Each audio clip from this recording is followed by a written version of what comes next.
안녕하세요. 사연에 빠지다의 DJ 민영입니다. 오늘도 두 가지 사연 준비되어 있으니 끝까지 함께 해주시고요. 구독과 좋아요 버튼도 눌러주세요. 그럼 오늘의 사연 함께 시작해 볼게요. 안녕하세요. 살다 보니 제 얼굴이 뉴스에 나올 뻔한 일도 있었네요. 이미 제 며느리는 뉴스에 나와 여기저기 얼굴이 다 팔렸습니다. 물론 좋은 일로 뉴스에 나온 것은 아닙니다. 가족이었던 며느리와 고소까지 진행하며 갈라지게 됐고 대기업까지 며느리에게 손해배상금을 청구하게 된 아주 끔찍한 일이었죠. 지금부터 평범한 가족을 이루고 있었던 저와 제 며느리가 뉴스에 나올 수밖에 없었던 일이 무엇인지 말씀드릴게요. 우선 저에겐 아들이 2명 있습니다. 남편이 몸이 안 좋아서 일을 자주 그만뒀고 그 덕에 아이들은 사교육을 시킬 엄두도 못 냈죠. 그럼에도 정말 다행인 건 첫째 아들은 늘 전교 1등을 놓치지 않았다는 것이었어요. 첫째는 저의 자랑이었습니다. 대학에 가서는 매일 과외를 해 대기업 월급을 벌더군요. 그 돈으로 저에게 늘 여러 가지 선물을 해주었습니다. 이렇게 완벽한 아들에게도 한 가지 치명적인 단점이 있었어요. 그 단점이 나중에 아들의 결혼 생활을 결국 파국으로 만든 건 아닐까 생각합니다. 바로 여자친구에게 너무 많은 돈을 쓴다는 것이었어요. 요즘 애들 말로는 호구라고도 하죠. 나중에 알고 보니 그렇게 힘들게 과외를 했던 게 늘 여자친구에게 명품 선물을 주고 좋은 호텔에 데려가려고 하는 이유가 컸더라고요. 그래도 그만큼 여자친구를 아껴주는 모습이 보기 좋기도 하고 또 열심히 벌어서 자기가 원하는 곳에 쓰는 거니까 제가 크게 지적하지는 않았습니다. 아들은 대학을 졸업하고 곧바로 대기업 연구직으로 들어갔습니다. 그리고 대학 때 만났던 선배랑 일찍 결혼식을 올리더군요. 여자애가 어찌나 예쁘고 애교도 많고 싹싹한지 제 아들이 왜 좋아하는지 알겠더군요. 저는 처음으로 맞은 며느리가 너무 마음에 들어서 아들이 준 용돈을 모아 며느리에게 깜짝 선물을 해주기도 하였습니다. 어머 어머님, 이게 정말 제 거예요? 와, 너무 감사해요. 그럼 첫째 며느리 주려고 모아둔 거야. 정말 필요할 때 언제든지 팔아도 되니까 잘 보관하고 있으렴. 참 지금 생각해보면 제가 미쳤었나 봅니다. 그때는 더 어렸던 며느리에게 이런 선물을 주다니. 제가 며느리에게 준 선물의 정체를 알면 다들 놀라실 거예요. 바로 현금으로 5천만 원 정도 되는 금덩이였습니다. 이뿐만이 아니라 한 달에 한 번씩 매일 정성스레 만든 김치도 보내주었어요. 그만큼 제 아들과 며느리가 별탈 없이 잘 살길 바라는 마음이 컸죠. 그러나 아들이 결혼하고 6개월이 채 지나지 않아 신혼은 끝나버렸습니다. 아들과 며느리가 둘이서만 살 수 없는 아주 안타까운 일이 발생하고 만 것이었어요. 어머니, 저 정말 무서워요. 너가 많이 놀랐겠구나. 괜찮아. 옆에서 잘 간호해드리면 앞으로 이런 일 없으실 거야. 바로 사돈이 지병으로 길거리에서 크게 쓰러지셔서 갑자기 병원 신세를 지게 된 것입니다. 사돈 어르신이 일찍 돌아가셨기 때문에 며느리가 이 일을 혼자 감당해야 했고 어떻게 할지 몰라 울고불고 난리를 치는 며느리를 보며 저 어린 것이 얼마나 힘들지 제 마음이 너무 아프더군요. 결국 저는 아들에게 사돈이 병원에서 퇴원하고 나서도 사돈과 같이 사는 게 어떻느냐고 제안을 했습니다. 아무래도 사돈이 혼자 살게 되면 또 언제 지병으로 쓰러지실지 모르는 상황이라고 생각했거든요. 결국 아들은 제 제안을 받아들였고 며느리는 연신 저에게 고맙다고 말했습니다. 하지만 사돈과 함께 살아도 절대 해결되지 않는 큰 문제가 남아있었어요. 아마 여러분들도 가족분들 중에 아픈 사람이 있으시다면 정말 공감하실 겁니다. 바로 돈 문제였어요. 사돈은 매주 병원에 가야 했고 맞아야 할 주사와 먹어야 할 약들이 늘어났기 때문에 병원비와 약값이 만만치 않게 드는 상황이었습니다. 아무리 제 아들이 대기업 연구원이라고 해도 감당하기 어려운 금액이더군요. 그리고 며느리는 아무리 엄마여도 하루 종일 집에 있으면서 간병하는 것은 원하지 않는 듯 했어요. 아무래도 어머님 봐주실 분을 구해야 할 것 같아요. 저 혼자 감당하기엔 너무 힘들어요. 덕분에 간병비까지 엄청나게 늘어나게 되었습니다. 사실 이쯤부터 늘 좋게 봤던 며느리를 다시 생각하게 되는 일이 여러 번 발생했어요. 제 며느리는 아들하고 결혼하고부터 하던 일을 그만두었어요. 처음에는 살림을 한다는 핑계를 댔었죠. 하지만 그럼에도 불구하고 단 한 번도 아들의 아침과 저녁을 차려주지 않더군요. 늘 냉장고는 비어 있었고 가끔 먹다 남은 배달 음식만 쌓여 있었다고 하네요. 그리고 집안일도 아무것도 하지 않았습니다. 늘 가정주부 아주머니가 오셨기 때문이었죠. 한마디로 집에서는 손 하나 까딱하지 않은 것이었어요. 저는 이 모든 사실을 아들이 처가살이를 하고 몇 달 후에 아들과 대화하면서 알게 되었습니다. 처음 이 사실을 듣게 되었을 때 정말 기분이 좋지 않았어요. 제 아들이 힘들게 돈을 벌어오는데 며느리는 이때까지 집안일도 안 하고 요리도 안 하고 있었다니요. 그렇다면 대체 집에서 뭘 하고 있었는지 도무지 이해가 되지 않았습니다. 그래도 제 아들이 돈도 잘 벌고 착해서 그런지 이런 상황을 전부 이해하고 며느리와 싸우지 않고 잘 살고 있었고, 또 어머니가 아픈 상황이라 정신이 없는 며느리에게 이 문제를 들먹이고 싶진 않아 화가 났지만 며느리에게 아무 말도 하지 않았습니다. 하지만 이 행동들을 보며 저는 며느리가 힘들게 일하기도 싫고 제 아들의 돈을 받았으면서 놀고 싶은 거구나 생각하게 되었죠. 아들과 오랜만에 밥을 먹으며 이 이야기를 듣고 며느리에게 너무 실망했었는데요. 얼마 지나지 않아 그 모든 일들이 생각나지 않은 만큼 기쁜 일이 생겼습니다. 바로 며느리가 임신을 한 것이었어요. 어머니, 드디어 저 임신했어요. 이제 정말 아이 위해서 집에서 푹 쉬어야겠어요. 그럼 임산부가 힘들면 안 되지. 용돈 더 필요하면 나한테 얘기하고 먹고 싶은 거 있으면 언제든지 연락해. 내가 다 해줄게. 아유, 우리 며느리 장하다. 막상 며느리가 제 아들의 아이를 임신했다고 하니 섭섭했던 모든 마음이 사라지더군요. 그저 건강하게 아이만 잘 태어나길 바라게 되었어요. 며느리는 임신한 이후로 가정부와 간병인을 쓰는 시간을 더 늘렸고 아들은 돈 문제로 정말 벅찬 듯 보였습니다. 저는 아들에게 더 부담을 주고 싶지 않아 어떻게 할까 고민하다가 어쩔 수 없이 초강수를 두었어요. 아들, 처가살이 하면서 사돈이 아프셔서 많이 힘들지? 지금 월급으로 부담될 것 같아서 내가 깊이 생각을 해봤거든. 이제 내 용돈은 안 줘도 돼. 아들에게 제가 먼저 용돈을 끊어도 된다고 이야기하자 아들은 미안해하면서도 장모님이 회복하실 때까지만 그렇게 하겠다고 하더군요. 그동안 혼자 돈 문제로 얼마나 힘들었을까요? 그렇다고 임신한 며느리가 일을 할 수는 없으니 결국 저는 제가 더 고생하는 방법을 택했습니다. 아들이 용돈을 끊고 나서 저의 생활에도 큰 변화가 있었어요. 나름 노후 준비를 해놓았던 저는 며느리와 태어날 제 손주에게 더 많은 것을 해주기 위해, 그리고 아들이 주던 용돈을 벌기 위해 아무도 몰래 청소 일을 시작하게 되었습니다. 그리고 일을 시작한 지 한 달이 채 지나지 않아 청소하던 건물에서 며느리를 마주쳤습니다. 그리고 제가 들어선 안 될 말을 듣고 말았어요. 너무 충격적이었습니다. 야, 나 진짜 대단하지 않냐? 일 안 하고 놀고 먹으려면 이 정도 연기는 해야 된다니까. 그니까 너 그러다 가짜 임신 들키면 어쩌려고 그러냐? 야, 그게 왜 들켜? 애 태어나기 2달 전쯤엔 유산했다고 할 거야. 며느리와 며느리의 친구가 이런 파렴치한 대화를 나누고 있는 것이었어요. 저는 이 말을 듣고 며느리가 친구와 헤어질 때까지 숨어서 기다리다가 며느리의 친구가 자리를 뜨자마자 달려가서 며느리 머리채를 잡았습니다. 누구야? 뭐야? 어머니가 왜 여기 계세요? 너 가짜 임신이 사실이니? 네 친구랑 하는 얘기 다 들었다. 미치지 않고서야 사람이 어떻게 그런 짓을 하니, 어? 어머니, 그게 아니라요. 잘못했어요. 저도 이유가 있었어요. 제발, 제 말 한 번만 들어주세요. 네? 화를 내고 있는 저에게 하도 말을 들어달라고 사정사정을 하길래 이유나 들어보자 싶어 카페에 갔습니다. 무슨 대단한 이유가 있나 싶었는데 참 하는 말이 어이가 없더군요. 어머니, 정말 죄송해요. 사실 제가 너무 임신이 하고 싶었는데 제 마음대로 안 됐어요. 그래서 제가 임신했다고 하면 현승 씨랑 어머님이 저를 더 사랑해주지 않을까 하는 마음에 그런 거짓말을 친 거예요. 사실 예전에는 형승 씨가 명품 가방도 사오고 제 옷도 사다 주고 그랬는데 요즘은 그런 게 아무것도 없더라고요. 돈도 잘 벌면서 왜 저한테는 안 쓰는 건지. 그래서 예전처럼 좀 더 사랑받고 싶은 마음에 이런 거짓말 친 거예요. 친구한테는 일하기 싫어서라고 했는데 그것도 친구 어필에 허세 부린 거예요. 저는 예전부터 엄마 사랑을 못 받고 자라서 일부러 사람들한테 애교도 부리고 늘 사랑 확인받고 싶어 하거든요. 정말 죄송해요, 어머니. 제 생각이 짧았어요. 제발 이 사실 현상 씨한테는 얘기하지 말아주세요. 네? 절대로 제 아들한테는 이야기하지 말라고 싹싹 비는 며느리를 보며 한숨만 나오더군요. 제 아들이 예전부터 며느리에게 많은 선물을 해주고 있다는 건 알았습니다.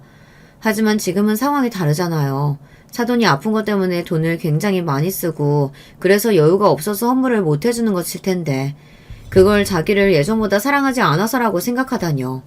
제 며느리가 철은 없지만 이 정도로 생각이 짧은 아이인 줄은 몰랐습니다. 너무 실망스럽기도 했지만 그래도 이유를 들어보니 정말 사랑을 못 받고 자라는 아이 같아서 이번 한 번만 봐주기로 했습니다. 대신 일주일 안에 이 사실을 아들에게 털어놓으라고 했어요. 하지만 며느리는 이조차도 계속해서 싫다고 하더군요.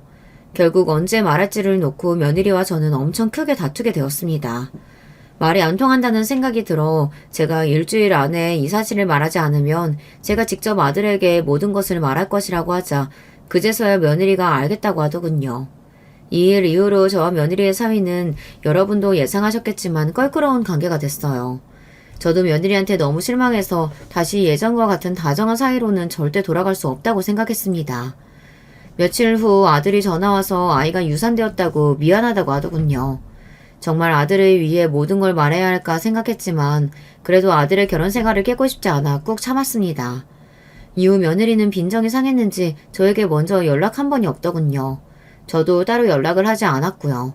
그저 열심히 청소일을 하며 살아가고 있었습니다. 어느 날은 일을 하고 있는데 유난히 몸이 무겁고 식은땀이 나더군요. 그리고 몸에 힘이 풀리더니 아주 크게 쿵 소리가 났고 그 이후로는 정말 아무 기억도 나지 않았습니다. 눈을 떠보니 병원이었어요. 온몸이 아픈데 아들이 제 앞에서 울고 있더군요. 엄마, 깨어나셨어요? 대체 이 나이에 청소일은 왜 하신 거예요? 제가 용돈 안 드려서 그런 거예요? 제가 못나서 정말 죄송해요. 제가 이때까지 한 번도 쓰러진 적이 없었는데 아들이 가로로 쓰러졌다고 하더군요. 다행히 머리를 크게 부딪히진 않았는데 계단이라 정말 큰일이 날 수도 있었다고 합니다. 울면서 미안하다는 아들을 보니 제 마음이 무너지더군요. 또 병원비를 보니 차라리 집에서 조용히 있을 걸 일을 괜히 했나 싶었습니다. 아들은 당장 청소일을 그만두고 건강검진을 해보는 게 좋겠다고 했어요. 저는 내키진 않았지만 검진을 받기로 하였습니다. 그리고 정말 예상치 못한 청천벽력 같은 결과를 듣게 되었죠. 사실 쓰러지신 게 단순 가로는 아니고요. 고혈압도 있으시고 당뇨도 심하게 있으시네요. 약을 안 먹으면 또 언제 쓰러지실지 모르는 상황이에요. 그리고 지금 종양이 보여서 며칠 입원해서 정밀검사 받아보셔야 할 것 같습니다. 제 검사 결과를 듣고 아들은 너무 고통스러워했습니다. 저도 고혈압과 당뇨가 있다는 것은 알고 있었지만 상황이 예전보다 훨씬 더 심각해졌는 줄은 몰랐거든요. 제가 예전부터 아파도 참는 게 버릇이 된 것 같아요. 정말이지 이젠 일을 하고 싶어도 할 수 없는 상황이 되어버렸습니다. 결국 저는 일을 그만둔 채 병원에 며칠 동안 검사를 받기 위해 입원을 하게 되었어요. 여러분도 나이 먹고 건강검진 해보신 적 있으시죠? 다들 아실 거예요. 혹시 암은 아닐까, 죽을 병에 걸린 건 아닐까, 결과 나오기 전까지 별의별 생각을 다 하게 됩니다. 나이가 드니까 쓸데없는 생각도 많고 겁도 많아지나 봐요. 그리고 드디어 검사 결과가 나오는 날이 되었습니다. 정말 마음이 무겁고 떨렸습니다. 다행히 악성 종양은 아니네요. 고혈압이랑 당뇨 약만 잘 드시면 될 것 같습니다. 대신 나이도 있으시니 절대 무리하시면 안 됩니다. 휴, 정말 다행이었습니다. 저까지 아프면 제 아들이 얼마나 힘들까요? 저라도 건강 잘 챙겨야겠다고 다시 한번 결심하게 되었죠. 그렇게 제가 태어나는 날 아들이 갑자기 며느리 얘기를 꺼내더군요. 맞다. 어머님 요즘 지희랑 무슨 일 있으신 건 아니죠? 요즘 지희가 너무 어머니랑 통화를 안 하는 것 같아서 안 되겠다. 제가 얘기를 좀 해야겠어요. 그리고 제가 어머니 쓰러지신 거 말했는데 지희가 전화 왔죠? 그럼 지희가 곧 나 보러 온다고 했어. 걱정하지 마, 아들. 아들의 갑작스러운 질문에 당연히 그렇다고 했지만 제가 한 말은 사실이 아니었습니다. 제 며느리한테 제가 병원에 있는 동안 전화 한 통 하지 않았어요. 얼마 전 며느리와 껄끄러운 일이 있긴 했지만 그래도 시어머니가 쓰러졌다는데 인사도 안 하다니 참 무심하고 정이 없다는 생각이 들더군요. 그 일이 있기 전까지 그래도 그동안 제가 얼마나 잘해줬었는데 옛날 일들은 다 까먹었나 봅니다. 제가 먼저 연락을 할까도 고민했지만 그냥 하지 않기로 했습니다. 해봤자 좋은 소리도 안 나올 것 같고 그때는 나한테는 잘못했어도 애들끼리라도 잘 살면 됐지 그런 생각으로 며느리가 어떤 행동을 하든 가만히 있었던 것 같아요. 그리고 얼마 후 또 제 생일이라 어차피 며느리의 얼굴을 봐야 하기 때문에 그때 진지하게 이야기를 해볼까 생각했죠. 그리고 제 생일날 며느리와 깊은 대화를 하려고 했던 제 예상과는 달리 정말 어이없는 카톡 하나를 받았습니다. 어머니 잘 지내고 계시죠? 이번 생일날 저 못 가요. 그동안 저희 엄마 돌보느라 너무 힘들어서 친구들이랑 정말 오랜만에 여행 가기로 했어요. 그럼 다음에 봬요. 생신 축하드리고요. 뭐, 여행 일정이 제 생일이랑 겹칠 수는 있죠. 근데 못 오면 전화 한 통이라도 할 수 있는 거 아닌가요? 그 흔한 전화도 없이 저렇게 문자 달랑 하나 보내놨더군요. 기분이 너무 나빴지만 그래도 고맙다고 대답하고 곧 있으면 명절이기에 그때는 꼭 며느리와 대화를 해야겠다고 생각했습니다. 그리고 기다리던 명절날이 되었어요. 아들, 뭐야? 왜 혼자 온 거야? 엄마, 죄송해요. 이번 명절은 지희가 예전부터 잡아둔 여행이 있어서 못 온다네요. 뭐, 여행? 얼마 전에 내 생일 때도 여행 간 거 아니었어? 네, 맞아요. 요즘 제가 예전보다 선물도 많이 못 사줬고, 그래서 화가 좀 많이 났나 봐요. 너무 섭섭하다고 하도 난리치면서 그동안 못 갔던 여행 좀 간다길래 그냥 허락해줬어요. 제가 예전보다 많이 못 해준 건 맞으니까요. 죄송해요, 엄마. 대신 제가 명절 음식 다 사왔어요. 아들의 말을 듣자마자 정말 속이 터지더군요. 여러분, 솔직히 며느리가 제 아들한테 섭섭할 게 대체 뭐가 있나요? 제 아들이 힘들게 돈 벌어서 사돈 병원비, 약값, 간병인 비용 다 내주고 며느리는 일도 안 하고 가정부랑 간병인을 쓰고 집에서 놀고 있었잖아요. 제 아들이 너무 착해서 망정이지 며느리의 이런 태도를 다 받아주는 남자가 세상에 어딨겠어요. 그리고 이렇게 시어머니 생일이랑 명절만 딱 골라서 여행 일정을 잡을 수가 있어요. 대체 저를 얼마나 우습게 생각하면 이럴 수 있는지 정말 기가 차더군요. 결국 저는 그날 참지 못하고 여행 간 며느리에게 전화를 걸었습니다. 하지만 며느리는 제 모든 전화를 끊어버리더군요. 이제 저와 아예 보지 않겠다는 건지 막 나가겠다는 건지 너무 화가 났고 결국 저는 그날 밤 잠도 제대로 자지 못했습니다. 며느리와 얼굴을 보고 이제는 제대로 며느리의 이런 태도에 대해 혼을 내야겠다고 생각했죠. 며느리가 여행에서 돌아오기만을 기다렸어요. 여행에서 돌아오고 며칠이 지나지 않아 제가 도저히 며느리에게 화를 낼 수 없을 만큼 가슴 아픈 일이 발생했습니다. 엄마, 이렇게 가시면 어떡해요. 제가 그동안 너무 철이 없었어요. 옆에서 돌봐드리면서도 제가 너무 부족했어요. 죄송해요. 이제 편히 쉬세요. 그동안 몸이 안 좋으셨던 사돈께서 심장마비로 갑작스럽게 돌아가신 것이었습니다. 막상 이런 일이 생기고 울고 있는 며느리를 보니 마음이 너무 약해지더군요. 결국 저는 이후에도 며느리를 만났지만 그동안 화가 났던 일들을 아무것도 묻지 않고 힘들어하는 며느리를 달래주었습니다. 이후 아들과 며느리는 예전처럼 둘이 살게 되었고 저는 아들에게 다시 용돈을 받게 되었어요. 며느리와는 예전만큼은 아니지만 제가 힘들어하는 며느리를 달래준다고 늘 맛있는 것을 해주면서 어느 정도 사이가 돌아오는 듯 했어요. 그렇게 모든 일이 잘 해결되는 듯 했지만 몇 달 후 저에게 또 안 좋은 일이 생기게 되었습니다. 살려주세요! 그렇게 살려다는 소리를 질렀고 그 이후에는 기억이 없어요. 눈을 떠보니 저는 또 병원에 있었어요. 다리가 너무 아파서 앉지도 서 있을 수도 없었습니다. 알고 보니 제가 어지러움을 느끼면서 쓰러졌고 계단에서 떨어져서 뼈가 부러진 것이었어요. 결국 몇 달 동안 제대로 움직일 수도 없었던 저는 병원에서 퇴원한 후에 아들과 같이 살게 되었어요. 그리고 아들과 같이 살게 된 그날부터 엄청난 눈치를 보게 되었죠. 정말 거실에 나가기가 힘들었습니다. 어머님 또 움직이실 거예요? 아까도 화장실 갔다 오셨잖아요. 제발 몸도 안 좋은데 한 번에 해결하세요. 저 좀 쉬어야죠. 진짜 귀찮아 죽겠어요. 그래. 나 때문에 너가 고생이 많구나. 미안하다. 어머니 솔직히 이제서야 한승 씨랑 제대로 둘이 좀 사나보다 했는데 갑자기 어머니가 이렇게 오셔서 저희 시돈도 제대로 못 즐긴 거 아시죠? 분위기 완전 다 깨졌다고요. 눈치가 있으시면 어머님이 빨리 나으셔서 집에 들어가야 하지 않겠어요? 그리고 현승 씨한테 어머님이 당장 간병인 구하라고 말씀하세요. 왜 제가 어머니를 돌봐야 돼요? 이러다가 저까지 골병 듣겠어요. 이렇게 며느리가 저를 간호하기는커녕 움직이기 불편한 저의 모든 행동에 눈치를 해주며 빨리 나가라고 대놓고 이야기하는 것이었습니다.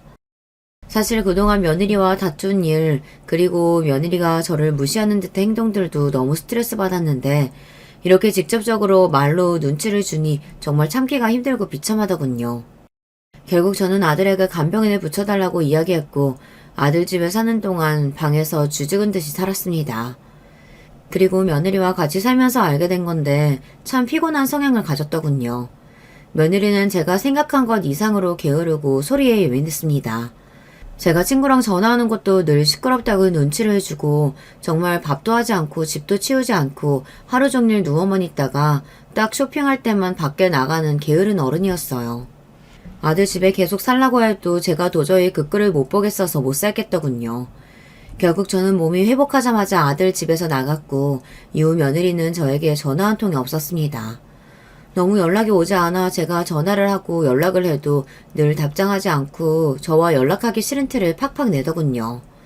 이럴수록 저는 제 아들이 왜 저런 아이랑 결혼을 했는지, 저는 왜 처음에 이 아이의 본 모습을 보지 못했는지 속이 답답했습니다. 제 아들도 너무 불쌍하고요. 늘 아들이 열심히 돈을 벌면 며느리는 아무것도 안 하고 그 돈을 쓰기 바빴으니까요. 저는 어느 날부터 아들이 며느리 때문에 너무 힘들 것 같아서 차라리 지금이라도 이혼하면 어떨까 생각을 하게 되었어요. 그리고 차마 아들에게 그 이야기를 꺼낼 수 없어 친구와 함께 용하다는 무당을 찾아갔습니다. 딱 보면 알겠네. 아들 사주에 아주 무서운 처녀 귀신이 붙어 있어. 어라? 같이 살고 있네? 곧 갈라지겠어. 근데 갈라지기 전에 아주 기쁜 일이랑 무서운 일이 일어날 거야. 큰 소용돌이가 올 거라고. 지금이 조심해야 되는 상황이야. 특히 중요한 날에 절대 아무 음식이나 먹지 말고 음식을 잘 봐. 용하다는 보살님이 아주 큰 소용돌이가 올 거라고 말해주시니 저에게 무슨 일이 생기려고 이런 소리를 듣게 된 건지 온몸에 소름이 돋더군요.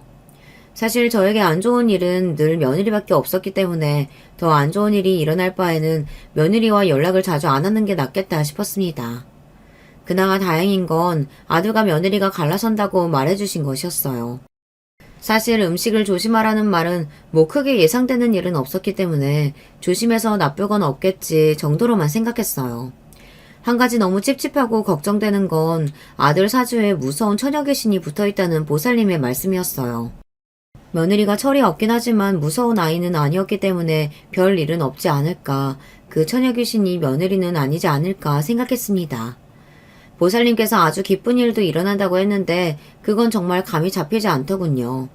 이 정도 나이 먹은 노인에게 기쁜 일이 있어봤자 그게 제 일이겠어요. 아들과 관련된 일이겠죠. 그러다가 문득 생각난 건 며느리의 임신이었습니다. 아무리 생각해도 며느리가 임신하는 것 말고는 저에게 일어날 기쁠 일은 없었거든요. 그렇게 보살님께 다녀와서 기대가 되기도 하고 찝찝하기도 한 이 감정들을 조금이라도 덜어내기 위해 별 생각 없이 집에 가는 길에 친구와 로또를 하나씩 구매했습니다. 그날 로또를 샀긴 했지만 그게 될 리가 있겠어요. 아무런 기대도 하지 않았습니다. 그런데 세상에 정말 한 치 앞도 모르는 게 세상인가 봅니다. 어떻게 저에게 이런 일이 일어날 수 있는지. 그날 제가 산 로또가 1등 로또였던 것이었어요. 보살님이 말씀해주신 기쁜 일이 로또 당첨이었던 거죠. 저는 너무 기쁜 마음에 아들에게 바로 전화를 해서 이 사실을 알렸습니다. 아들은 그동안 제가 열심히 착하게 살아서 하늘이 준 선물이라고 하더군요. 아들 옆에 며느리도 있었는데 소리를 지르면서 너무 좋아했어요. 그러더니 며느리가 갑자기 아들 전화기를 빼서 저에게 이야기했습니다. 어머님 잘하셨어요. 사실 제가 어머니께 자주 연락 못 드렸었지만 늘 좋은 일만 가득하시라고 기도 많이 했었거든요. 그러더니 이런 일이 생겼나 보네요. 어머님 돈 어디에 쓰실 거예요? 저희도 주실 거죠? 저는 돈 생기면 하고 싶은 게 정말 많아요. 저 이제 어머님이랑 같이 하고 싶은 거 하나하나씩 다 해봐야겠어요. 어머님도 이제 모든 거 다 저랑 같이 해요. 정말 반갑게 저를 맞이하는 며느리의 목소리 너무 오랜만이었어요. 하지만 로또 얘기를 듣자마자 돈을 줄 건지 직접적으로 물으며 갑자기 저와 하고 싶은 게 많다고 이야기하는 며느리가 갑자기 너무 부담스러웠어요. 저는 아직 이 돈을 쓸 계획도 없고 앞으로 차차 생각해 볼 거라고 했습니다. 그러자 며느리는 너무 아쉬워하더군요. 이렇게라도 오랜만에 살가운 며느리를 보니 기분은 좋았습니다. 그리고 그날 이후 며느리는 저에게 매일매일 전화가 왔어요. 전화가 와서 하는 말은 대부분 이런 말이었습니다. 어머님, 오늘은 뭐 하세요? 저랑 같이 쇼핑 가실래요? 어차피 어머님 돈 많으니까 좀 써도 티 안 나잖아요. 저 그동안 사고 싶은 거 완전 많았는데 잘 됐다. 어머니, 저랑 카페 하나 차리실래요? 아니다. 어머님 몸 안 좋으시니까 그냥 저 하나 차려주시면 안 돼요? 저 친구랑 카페에서 매일 수다 떨고 싶어요. 네? 어머님, 제발요. 결국 전화가 와서 말하는 모든 내용이 제 돈으로 무언가를 해달라는 말이더군요. 그런데 정말 웃긴 게 뭔지 아시나요? 처음에는 살갑게 애교를 부리면서 돈 얘기를 하더니만 어느 순간부터 계속 섭섭하다고 울상을 지으며 저에게 짜증을 내기 시작했습니다. 어머니 정말 너무하신 거 아니에요? 제가 이렇게 잘해드리고 매일 연락도 하는데 저한테 그 돈 한 푼도 안 주시는 게 말이 되냐고요. 진짜 섭섭해요. 어차피 죽기 전까지 다 쓰지도 못하실 거잖아요. 이런 식으로 계속되는 며느리의 성화에 지친 저는 결국 며느리에게 단호하게 말해야겠다고 결심했습니다. 미안하지만 나는 아직까지 이 돈을 아무한테도 줄 생각 없어. 너희한테 안 주겠다는 게 아니라 이 돈 어떻게 하면 잘 쓸 수 있을지 생각을 먼저 해보겠다는 거야. 나중에 내가 아플 수도 있고 무슨 일이 생길지 모르는데 무작정 이 돈을 쓸 수 없잖니. 돈이라는 게 많아 보여도 막상 조금씩 쓰다 보면 순식간에 없어지기 마련이야. 그러니까 더 이상 뭐 사달라 뭐 해달라 나한테 전화하지 말렴. 제가 이 말을 하면 며느리가 화를 내고 섭섭해할 줄 알았는데 웬일인지 정말 아무 말도 없더군요. 그냥 알겠다고 하길래 제가 확실하게 말을 해서 제 뜻을 알아들었다고 생각했습니다. 이후로 몇 개월 동안 며느리는 다시 연락이 한 통 없었습니다. 저는 한편으로는 섭섭했지만 그냥 예전의 며느리와 저의 상태로 돌아갔다고 생각했어요. 며느리와 돈 없이도 늘 다정하고 좋은 관계였으면 좋겠지만 이런저런 일이 있다 보니 저도 더 이상 노력을 하고 싶지는 않았습니다. 며느리도 이후에 연락을 안 하길래 그냥 저와 더 이상 말을 섞고 싶지 않은 줄 알았어요. 하지만 며느리는 그게 다가 아니었더군요. 혼자서 아주 엄청난 짓을 꾸미고 있었습니다. 그리고 그날은 제 인생의 최악의 날입니다. 며느리와 제가 각자의 삶을 잘 살다 보니 어느덧 저의 생일이 돌아오더군요. 당연히 생일상은 기대도 안 하고 있었는데 어느 날 며느리가 전화가 왔습니다. 정말 생각지도 못했던 말들을 들었어요. 어머님, 그동안 많이 서운하셨죠? 저도 늘 어머니랑 어떻게 저 처음 결혼할 때처럼 다시 친해질 수 있을지 늘 고민 많이 했어요. 마침 어머님 생신이셔서 제가 생신상 차려놨거든요. 얼른 오세요, 어머님. 오랜만에 저희 밥 같이 먹어요. 이게 무슨 일일까요? 며느리가 저에게 연락을 먼저 한 것도 모자라서 제 생일상을 차려주겠다니. 며느리의 목소리는 정말 진심인 것 같았고 저는 며느리가 먼저 저에게 용기를 내어주었다는 생각에 너무 고마워서 그동안 있었던 일은 다 잊고 며느리와 잘 지내야겠다고 생각했습니다. 그런데 며느리를 만나기로 한 전날 밤 아주 안 좋은 꿈을 꾸게 되었어요. 바로 며느리가 제 뒤에서 칼을 꽂고 있고 예전에 배웠던 보살님이 며느리를 막으려고 하는 아주 무시무시한 꿈이었습니다. 일어나 보니 제 몸에 식은땀이 미친 듯이 흐르더군요. 그리고 곰곰이 그동안 며느리가 저에게 했던 행동들을 생각해봤는데 며느리의 행동을 있는 그대로 받아들이면 안 되겠다는 직감이 들더군요. 보살님도 중요한 날에 음식을 조심하라고 했으니 마침 오늘이 저의 생일이어서 이 꿈이 예지몽은 아닐까 온몸에 소름이 돋았습니다. 그래서 긴장되는 마음으로 며느리와 아들 집에 가게 되었어요. 며느리의 집에 도착하자 며느리는 정말 상다리가 부러질 정도로 대단한 생일상을 차려놨고 일을 하고 들어온 아들조차도 놀라는 표정이었어요. 제가 미역국을 정말 좋아하는데 돌미역으로 직접 정성스럽게 미역국을 만들어놨더군요. 미역국을 먹으려고 하는데 제 미역국 양이 너무 많아서 며느리가 밥을 푸고 있을 때 며느리 자리에 있던 미역국을 제 자리로 옮겼습니다. 그리고 며느리가 앉자마자 같이 밥을 먹었어요. 그 순간 믿지 못할 광경이 제 눈앞에 펼쳐졌습니다. 며느리가 갑자기 인상을 쓰고 소리를 지르며 먹었던 미역국을 다 뱉는 것이었어요. 그러더니 저를 은근히 째려보더군요. 저는 며느리의 행동이 너무 황당해서 며느리를 계속 쳐다보았고 놀란 아들이 며느리의 미역국을 먹어보려고 하자 며느리가 또다시 놀라면서 소리를 쳤습니다. 안 돼! 먹지 마! 하지만 며느리가 소리를 질렀을 땐 이미 아들이 미역국을 맛본 후였습니다. 아들은 인상을 쓰더니만 미역국이 살짝 쓰다며 며느리를 쳐다보았고 다시 자신의 미역국을 먹어보더군요. 뭐야, 내 미역국이랑 맛이 다른데? 어머니 미역국 줘보세요. 뭐? 그래. 아들은 또다시 제 미역국을 맛보더니 며느리 것만 맛이 다르다고 했습니다. 그 순간 제 머릿속에 번쩍 떠오른 생각이 있었습니다. 여러분, 예전에 보살님이 해주셨던 말씀 기억하시죠?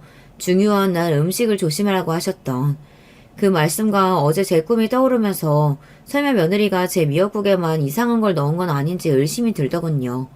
저는 그 자리에서 손을 벌벌 떨며 며느리에게 진실을 물어봤습니다. 예, 너가 먹은 미역국 처음 내 자리에 있었던 거잖아. 그렇다면 너가 먹은 미역국이 내 미역국이었다는 건데 왜 이것만 맛이 다르니? 너 설마 일부러 내 미역국에만 이상한 거 넣었니? 에이, 그건 아니죠. 저희가 그럴 이유가 없잖아요. 이유는 있지. 아들, 넌 그동안 내가 로또 당첨된 후에 얘가 얼마나 나한테 자주 전화가 온 줄 아니? 평소에 이렇게 전화를 자주 하는 애가 아니었어. 심지어 전화가 와서 늘 나한테 하는 말이 돈 달라는 거였다.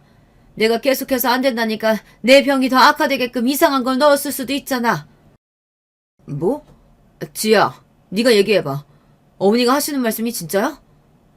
아니야. 나 정말 억울해. 아무리 그래도 내가 그런 짓을 꾸미는 게 말이 된다고 생각해? 며느리는 끝까지 시치미를 떼었고 결국 아들은 모든 미역국을 가지고 가서 성분 검사를 하겠다고 으름장을 놓으며 며느리한테 이야기했습니다. 일이 점점 더 커지자 며느리가 울면서 모든 걸 털어놓더군요. 그동안 제가 얼마나 어머니한테 신뢰가 없었으면 어머님이 저를 의심하신 걸까요? 이 상황이 결국 다 제 탓이라고 생각해요. 정말 죄송해요, 어머님. 어머님 미역국 보시면 알겠지만 사실 어머님 미역국에만 생야채를 좀 많이 넣었어요. 어머님 건강이 안 좋으시다길래 이 정도로 씁쓸한 말이 날 줄 몰랐어요. 제가 요리를 못하잖아요. 저는 그렇다고 제가 이런 의심을 받게 될 줄은 몰랐어요. 정말 좋은 마음이었는데 이렇게 되다니. 어쨌든 죄송해요. 며느리의 표정을 보니 거짓말은 아닌 것 같았습니다. 실제로 미역국 밑을 뒤져보니 정말 이상한 맛이 나는 미역국만 생야채가 많이 있더군요. 며느리 말로는 야채를 넣고 싶긴 한데 제가 빨리 도착하는 바람에 생야채를 넣어 맛이 좀 이상해진 거라고 하네요. 이 사실을 알자마자 저는 제가 보살님 말씀과 꿈 때문에 괜히 예민해서 며느리에게 심한 말을 한 건 아닐까 미안한 마음이 들었어요. 그래서 그 자리에서 바로 사과를 했습니다. 너가 날 이렇게 생각하는 줄도 모르고 내가 너를 의심하다니 정말 미안하다. 그동안 여러 일들이 많았지만 앞으로는 정말 엄마와 딸 같은 사이로 지냈으면 좋겠어. 오늘 초대해줘서 고맙다. 이 말을 들은 며느리는 감동이라며 저를 안아주더군요. 아들은 그제서야 안심한 표정을 지었습니다. 집에 돌아가면서 저는 며느리에게 문자로 로또 당첨금을 나눠주겠다고 이번 주 주말에 집에 오라고 문자도 남겼습니다. 이번 기회에 며느리와 처음 만났을 때처럼 좋은 관계를 유지할 수 있었으면 좋겠다고 생각했죠. 그렇게 이번 일은 해프닝으로 끝나는 듯 보였습니다.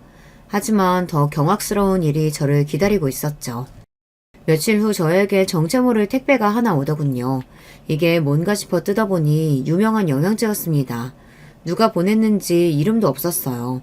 하지만 영양제가 평소 제가 비싸서 사기 망설였던 영양제이기도 하고 제 지인이나 가족들이 깜짝 선물로 보냈을 거라고 생각했습니다. 너무 고마운 마음에 인증샷을 여러 장 찍어두었고 며칠 동안 감사한 마음으로 열심히 영양제를 먹었습니다. 그런데 영양제를 먹은 이후부터 제 몸에 이상한 변화가 생기더군요. 배가 자주 아프고 알레르기도 올라오는 기분이었어요. 대체 무슨 문제일까 싶어 제조사에 전화를 해봤는데 이상한 증세가 있을 리가 없다고 영양제가 아닌 다른 이유 때문인 것 같다고 하더군요. 결국 저는 영양제를 사준 사람에게 한 번 더 물어보겠다고 생각했고 제일 먼저 아들에게 연락을 했습니다.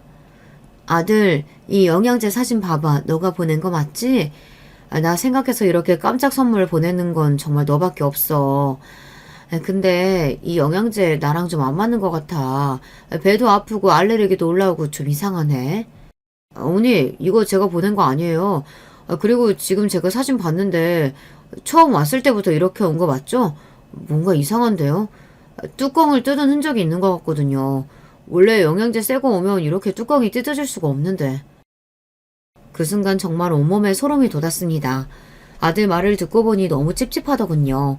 이 영양제를 계속 먹으면 안 될 것 같다는 생각에 누가 택배를 시켰는지 여기저기 전화해서 찾아보니 예상치 못한 이름이 보였습니다. 택배를 시킨 사람은 바로 얼마 전 미역국 사건이 있었던 며느리였습니다. 저는 너무 놀라서 아들에게 당장 이 사실을 이야기했고 그날 밤 며느리에게 전화가 왔습니다. 어머니, 그거 제가 보낸 거 맞아요. 괜히 어머님이 미안해하실까봐 일부러 제가 말씀 안 드린 거예요.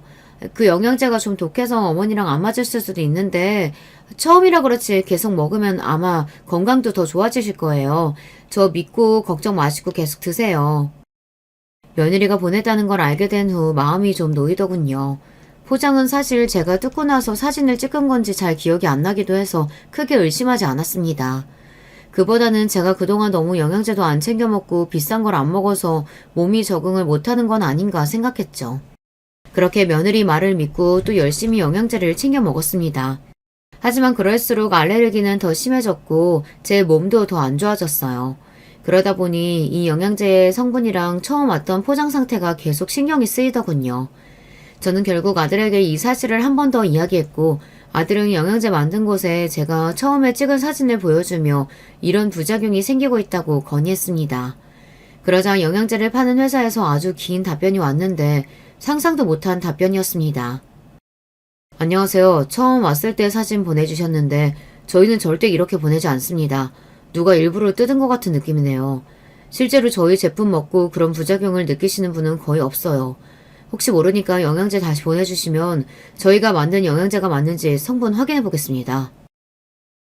대체 이게 무슨 말인지, 그렇다면 저에게 택배를 보내기 전에 누군가 영양제 통을 일부러 뜯어서 비슷한 다른 걸 넣어놨거나 아니면 영양제에 다른 성분을 추가했을 수도 있다는 거 아닌가요? 만약 그렇다면 대체 누가 왜 이런 짓을 한 걸까요? 이 답변을 듣고 저는 며칠 동안 아무도 믿을 수가 없었어요. 아무리 생각해봐도 저에게 이런 일을 할 사람이 없어서 처음 영양제를 보낸 며느리 짓일까 하는 의심도 들었습니다. 그리고 제 의심의 답이 얼마 후 밝혀졌습니다. 며칠 후에 영양제 회사에서 아들의 연락이 왔는데 그 연락을 받고 아들은 다급한 목소리로 저에게 전화가 왔더군요. 어머니, 영양제 회사에서 연락 왔는데 이거 진짜 영양제 아니래요. 누가 이 영양제에 이상한 걸 넣어서 어머니한테 보낸 거예요. 이거 몸에 엄청 안 좋은 성분이래요. 먹으면 안 되는 거라고요. 대체 누가 어머니한테 이런 짓을... 이건 범죄예요. 제가 당장 경찰에 신고할게요. 사실 아들의 말처럼 저도 당장 경찰에 신고하고 싶었습니다. 그런데 한 가지 찝찝한 점은 아까도 말했지만 이 영양제를 보낸 사람이 며느리라는 것이에요. 그렇다면 이 행동도 며느리가 했을 수 있다는 거 아닌가요? 생각해보면 저번 미역국 사건도 들켰을 때를 대비해서 생야채를 넣어둔 것일 수도 있잖아요. 이런 의심이 들어 저는 며느리한테 제 영양제가 바꿔치기 당했고 지금 바꾼 사람을 찾기 위해 경찰에 신고할 것이고 범인은 아주 큰 벌을 받게 될 거라고 말했습니다. 더 세게 얘기하면서 며느리를 일부러 살짝 떠본 것이죠. 그러자 제 예상처럼 며느리가 깜짝 놀라며 저를 말리더군요. 어머니, 이 일로 경찰까지 연락할 필요가 있어요? 그냥 운 안 좋았다 생각하고 안 먹으면 되죠. 요즘 택배 범죄도 많다잖아요. 어머님한테 이런 짓 할 사람도 없고 그냥 운이 안 좋았던 거겠죠. 넘어가요. 어머님 건강도 안 좋으신데 경찰조사 받으면 너무 힘드셔서 안 돼요. 이렇게 절대로 경찰에 신고하는 건 안 된다고 하더군요. 보통 가족에게 이런 일이 생기면 어떻게든 범인을 찾으려고 할 텐데 운이 나빴던 거라고 그냥 넘기자고 말하는 며느리를 보며 저는 어쩌면 며느리가 범인일 수도 있겠다 생각이 들었습니다.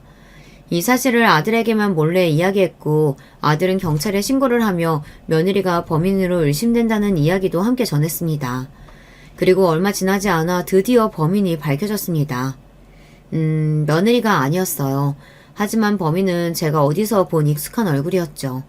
예전에 청소 일할 때 며느리가 가짜 임신했다고 친구에게 이야기했을 때가 있었는데 바로 그때 본 며느리의 친구가 범인이었습니다.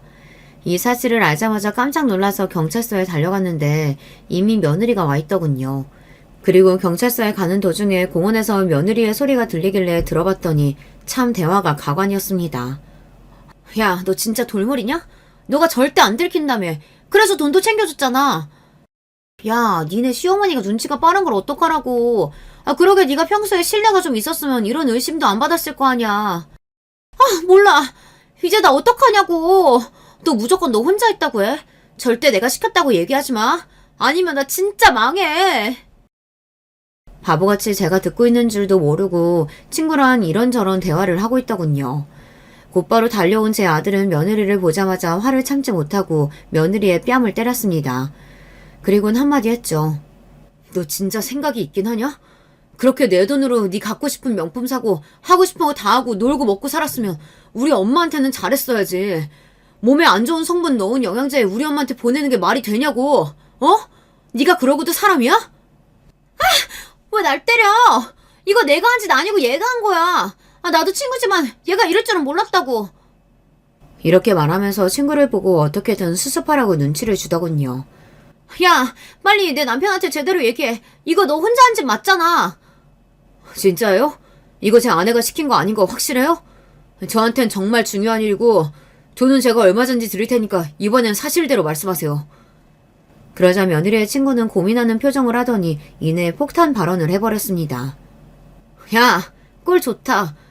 그렇게 남자 잘 만나서 먹고 놀고 매일 쉰다고 열심히 일하는 나 무시하더니만 이제야 너 망하는 꼴 좀 보겠네. 얘 매번 저한테 어떻게 하면 자기 시어머니가 빨리 돌아가실 수 있냐면서 얼른 돌아가셔야 로또 당첨금 다 자기 거 된다고 맨날 저한테 얘기하던 애예요. 미역국 사건 아시죠? 그거 다 먹으면 아마 어머님 쓰러지셨을 텐데 그 전에 들켰다면서요? 미역국은 제 혼자 저지른 일이에요. 저는 얘가 이렇게 실행력이 강한 애인 줄 몰랐다니까요.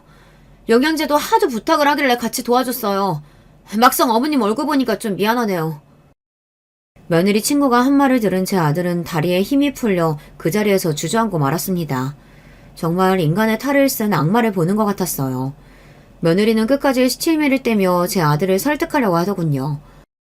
아니야, 제 말 말고 내 말 좀 들어봐. 제가 나 지금 연맥이려고 저러는 거라니까. 우리 경찰서 나가자. 경찰서 나가서 내가 어떻게 된 건지 다 설명할게. 어? 꺼져. 너란 여자 보기도 싫고 우리 이혼이야. 너 이거 범죄인 건 알지? 우리 엄마한테 한지 난 절대 용서 안 해. 그렇게 며느리와 며느리의 친구는 법의 심판을 받게 되었고 제 아들은 당연히 며느리와 이혼하게 되었습니다. 참, 저는 며느리가 처음엔 그저 철이 좀 없는 애인 줄 알았는데 이렇게 영악한 애인 줄은 꿈에도 몰랐습니다. 여러분, 그 영양제를 제가 계속 먹었다면 저는 지금 살아 있었을까요? 제 건강이 어떻게 됐을지 정말 끔찍합니다. 이 일이 있고 나서 저는 밖에서는 아예 음식을 먹을 수가 없었고 영양제나 약도 함부로 먹을 수가 없었어요. 정신적인 스트레스와 엄청난 강박에 시달리고 있었죠. 아들은 이런 제 모습을 보며 정말 미안하다며 사과를 했습니다. 스트레스가 쌓여 너무 힘든 하루하루를 보내고 있는데 누군가 모르는 번호로 연락을 해오더군요. 여보세요? 누구세요? 어머니, 제발 고소 취하해주세요. 네? 아니, 제 친구가 어머니 돈 갖고 싶어서 영양제 바꿔치기 한 거라니까요? 제발 믿으셔야 돼요. 미역국은 제가 이상한 거 넣은 게 맞아요. 근데 그거 다 먹어도 안 쓰러지셨을 거예요. 너무 돈이 갖고 싶어서 그랬어요. 근데 그거 말고 영양제는 정말 억울해요. 네? 이렇게 끝까지 자기는 억울하다고 난리를 치더군요. 저는 아무런 말을 하지 않고 전화를 끊어버렸습니다. 아들과 저는 며느리를 절대로 봐줄 생각이 없었고 앞으로 만나고 싶지도 않았거든요. 그렇게 연락도 피하고 다시는 얼굴 볼 생각도 안 했는데 예상치 못한 곳에서 며느리의 실루엣을 보게 되었어요. 바로 뉴스였습니다. 얼마 전 영양제 회사에서 여성 2명을 고소했습니다. 시어머니가 로또 당첨이 되자 돈을 갖고 싶은 마음에 영양제를 바꿔치기 해서 시어머니에게 선물한 건데요. 이 영양제를 먹고 건강에 이상이 생긴 시어머니가 경찰을 고소를 하며 이 사실이 밝혀지게 되었습니다. 영양제 회사는 이 일로 회사의 이미지가 훼손되어 거액의 손해배상금을 청구할 예정이라고 합니다. 저 뉴스를 보는데 저기에 나오는 시어머니가 바로 저라는 사실이 참 어이가 없더군요. 어쩌다가 제가 뉴스에 나오는 사건의 주인공이 된 것일까요? 그리고 정말 유명한 영양제 회사에서 손해배상금이 엄청날 텐데 늘 돈을 쓰기만 하고 벌 생각은 하지 않았던 며느리가 이걸 어떻게 감당할 수 있을까 생각이 들더군요. 저에게 못된 짓을 많이 했지만 그래도 한때의 며느리였던지라 이 상황이 속 시원하다고는 못하겠어요. 그러게 좀 착하게 살지 왜 그렇게 욕심을 부렸는지 가만히 있었다면 알아서 제가 며느리랑 아들한테 로또 당첨금을 나눠줬을 텐데 이제는 저랑 상관도 없지만 안타까운 마음은 생기더군요. 하지만 더 이상 며느리와 엮이고 싶지도 않았고 도움을 줄 생각도 없었습니다. 이후에도 이 사건으로 인해 경찰서에 가야 할 일들이 몇 번 있었답니다. 어쩌다 며느리와 만나게 되었는데 며느리가 제 팔을 붙잡으며 사정사정을 하더군요. 어머니, 저 정말 돈 없어요. 아시잖아요. 저 정말 뉴스까지 나올 줄 몰랐어요. 제가 잘못했어요. 제발 저 한 번만 도와주시면 안 돼요? 저 진짜 죽고 싶어요. 네? 며느리를 마주칠 줄은 몰라서 당황한 저를 보며 경찰관님들은 며느리를 떼어냈습니다. 지금 독하게 얘기 안 하면 계속 저를 찾아올 것 같아서 큰맘 먹고 한마디 했습니다. 그러게 있을 때 잘하지 그랬니? 너 이거 인과응보야. 네가 저지른 일에 벌 받은 거라고. 뼈 빠지게 돈 벌어서 그 돈 다 손해배기 상금으로 날려봐라. 그리고 너도 시어머니 생신상에 영양제랑 독 같은 거 넣은 이상한 며느리 꼭 만나고. 이 말을 들은 며느리 표정은 정말 벙쪄 있더군요. 경찰관들도 속이 시원하면서도 어이가 없었는지 웃음을 참는 듯 했습니다. 솔직히 한편으로 안타깝다고 생각하고 있었는데요. 어떻게 이런 말을 했는지 저도 제가 신기합니다. 그래도 이 말을 한 이후로 저한테는 연락이 전혀 오고 있지 않네요.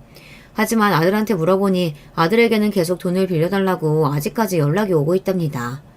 제 며느리 사람 끝까지 안 변할 것 같아요. 이 일이 있고 나서 저는 꾸준히 정신과 치료를 받고 있습니다. 누가 선물을 보내와도 다른 의도가 있는 건 아닌지 확인하게 되고 음식도 계속 재료를 의심하게 되더군요. 네, 이 일이 제 머릿속에서 희미해질 시간이 아직은 좀 필요한 것 같습니다. 그래도 다행인 건 저에게는 며느리가 그토록 탐내던 로또 당첨금이 남아있다는 사실이에요. 제 병원비로 쓸 수도 있고 무엇보다 아들이 예전부터 하고 싶은 사업 자본도 줄 수 있어서 정말 다행입니다. 뉴스에 나올 만큼 기막힌 사건들을 겪었지만 그래도 저에겐 돈과 사랑하는 아들이 남아있으니 앞으로도 열심히 살아보려고 합니다. 제 이야기 들어주셔서 감사합니다. 안녕하세요. 어디 가서 절대로 쉽게 털어놓을 수 없는 제 이야기를 나눠보고 싶어서 사연 창고문을 두드리게 되었습니다. 저는 평범한 아줌마이고요. 나름 특이사항이라면 가끔 작은 캐릭터 그림을 그리는 소일거리로 돈을 번다는 점이 있겠네요. 모든 분들이 다 그랬을 테지만 저도 어렸을 때는 한참 어른이 된 제가 이렇게 살 줄 몰랐어요. 딱히 대단한 꿈이 있었던 건 아닌데 뭐랄까요. 이것보다는 좀 더 근사한 어른이 될 거라고 막연히 기대를 했었던 것 같네요. 그 기대보다 못한 삶을 살고 있는 게 사실이지만 제 나름대로 주어진 현실에 감사하며 살아보려 하고 있습니다. 각설하고 제가 세 자매 중에 막내로 태어났는데요. 제가 누뚱이었어요. 친정엄마가 대놓고 저에게 이런 말씀을 하셨었죠. 이왕 뒤늦게 셋째가 임신이 되었으니 아들이기를 바랐지. 그런데 원 또 딸이 나온 거야. 그래서 네가 태어난 이후로 나하고 네 아빠하고 둘이 얼마나 집안 어르신분들 눈치를 봤었는지 몰라. 그때는 그냥 흘러들었는데 곱씹으니까 정말 섭섭하더라고요. 굳이 저에게 그런 말씀을 해주실 필요가 있었을까요? 제가 사랑을 듬뿍 받고 자랐다면 그런 비화를 알았다 하더라도 아 그렇구나 하고 말았을 거예요. 그런데 아니었기 때문에 기분이 좀 안 좋아졌죠. 저를 낳고 나서 공교롭게도 친정엄마는 건강이 확 안 좋아지셨거든요. 그래서 가족들 먹여 살리시려고 친정아빠가 일을 더 늘리셨죠. 야근을 늘 자청하셨던 걸로 알아요. 반찬 같은 걸 만들어 주시려고 외할머니께서 당시에 자주 와주셨는데 어린 저에게 어찌나 눈치를 주셨었는지 모릅니다. 기억나는 말씀 중 하나가 저건 왜 태어나서 일을 번거롭게 만드냐 였네요. 그래서 저는 항상 가족들을 향한 애증 비슷한 감정이 늘 있었어요. 사랑하지만 그만큼 복잡한 감정도 늘 동반되었던 것이죠. 그리고 아마 여러분도 사춘기 시절에 부모님이나 집안 어른들을 보면서 이런 식의 반항심을 품어보셨을 텐데 제가 자주 되뇌이던 말이 이거였어요. 두고 봐. 나는 절대 엄마 아빠처럼 안 살 거야. 나는 커서 엄마 아빠처럼 자식에게 막말하고 상처 주고 이런 부모가 되지 않을 거고 이런 환경을 주지도 않을 거야. 나는 저렇게 안 살아. 절대 부모님을 닮아가지 않겠다는 굳센 다짐이었죠. 여기서 밝히는 점은 저희 친정집에 조금 특이한 내력이 있다는 건데요. 친정 부모님은 각자 20대 중반의 나이에 결혼을 하셨어요. 그 당시로 봐도 조금 일렀는지 주변에서 왜 이렇게 일찍 가냐며 한마디씩 했었다네요. 그리고 제가 막내라서 위로 언니만 2명인데요. 희한하게 언니들이 결혼을 다 일찍 했어요. 둘 다 20대 초중반의 나이에 시집을 갔습니다. 이게 신기하죠? 집안 내력인가 봐요. 저는 학창시절에 그렇게나 부모님하고 다르게 살 거다라고 외쳤었고 언니들이 일찍 시집 가는 것도 못마땅하게 봤었는데 그럼에도 저 역시 일찍 결혼을 하고 말았습니다. 정말 미칠 노릇이에요. 이게 제 사연이니까 솔직하게 적어보자면요. 일찍 결혼해서 여자로서 이득을 본 거, 좋았던 거 없다고 봅니다. 아가씨 시절을 더 즐겼어야 했는데 아쉬울 따름이에요. 왜 그렇게 홀린 듯이 결혼을 확 해버렸는지 모를 일이에요. 바라건대 제발 제 자식들은 최소 30살 이상이 되어서 결혼했으면 좋겠네요. 젊음은 젊은이들에게 주어지기에는 너무 아깝다는 어느 유명한 팝송 가사를 봤을 때 제가요, 제 이마를 진짜 세게 때렸습니다. 그 표현이 너무 놀라웠거든요. 사람들 생각하는 건 다 똑같구나 싶기도 했고요. 너무 미숙하고 인생 사는 법을 잘 모르고 이런 젊은이들에게 인생에서 가장 싱그러울 젊음이라는 게 주어지는 건 아까운 것 같아요. 요령 없이 고지 곧대로 사는 법밖에 몰랐던 한창 어리고 젊었던 시절에 저는 남편하고 결혼하겠답시고 시댁에 인사를 드리러 갔었습니다. 시아버지께서는 좀 놀라시긴 했으나 이윽고 고개를 끄덕끄덕 하셨었는데 반면에 시어머니께서는 가슴을 치시며 탄식을 하셨어요. 아휴, 우리 막내가 벌써 가겠다고? 아이고, 서운해라. 아이고, 섭섭해라. 어떻게 이럴 수가 있을까? 얘, 너는 어린 여자애가 겁도 없이 발랑 까져서는 왜 우리 막내 아들을 꼬여냈니? 너 왜 그랬어? 어? 아직 우리 막내 한창 때인데 왜 결혼하자고 네가 꼬여낸 거야? 네? 저요? 저는 그냥 오빠하고 너무 좋아서 그냥 빨리 결혼하면 좋을 것 같아서요. 뭐야? 그냥? 그냥이라고? 이걸 확 그냥 겨우 그딴 이유로 우리한테서 귀한 막내 아들을 채가지 마. 맹하게 생겨가지고 이런 것들이 독하게 생긴 것들보다 더 무섭다더니 우리 막내를 단단히 홀려먹어? 저기 죄송한데 홀린 건 오빠가 아니라 저 아닐까요? 오빠가 저에게 확신을 주니까 제가 아직 어린 나이에도 불구하고 결혼하기로 결심을 한 거죠. 제가 울컥해서 소심하게 대꾸를 했었는데 시어머니께서는 일을 가셨고 옆에서 시아버지께서 창피해 죽겠다는 표정으로 그런 시어머니를 조심스레 말리기 시작하셨어요. 시어머니께서 계속 이렇게는 못 뺏긴다라는 말씀을 반복하셨거든요. 그리고 남편은 요지부동이었죠. 시어머니께서 열변을 토하시든 그러다 각혈을 하시든 말든 마치 도 닦은 수도승 마냥 무감각한 표정으로 있을 뿐이었어요. 남편이 좀 내향적인 사람이었고 표현이 적은 사람이었으나 저렇게 무감각하게 굴 사람까지는 아닌 것 같아서 저는 그때 몹시 의외라고 느꼈는데요. 약간의 비화가 알고 보니 있었습니다. 남편 집안도 저희 집안처럼 자식이 셋인데요. 저처럼 남편도 셋 중 막내예요. 그리고 위로는 형, 누나 이렇게 둘이 있죠. 그런데 희한하게 새남매 중에서 당시 시부모님을 금전적으로 용돈 드리면서 챙기고 있던 자식은 막내인 남편이었어요. 그 외로 자주 들여다보면서 생활용품이라든지 이런 거 사드리고 전반적으로 보는 건 남편의 누나인 시누이가 하고 있었고요.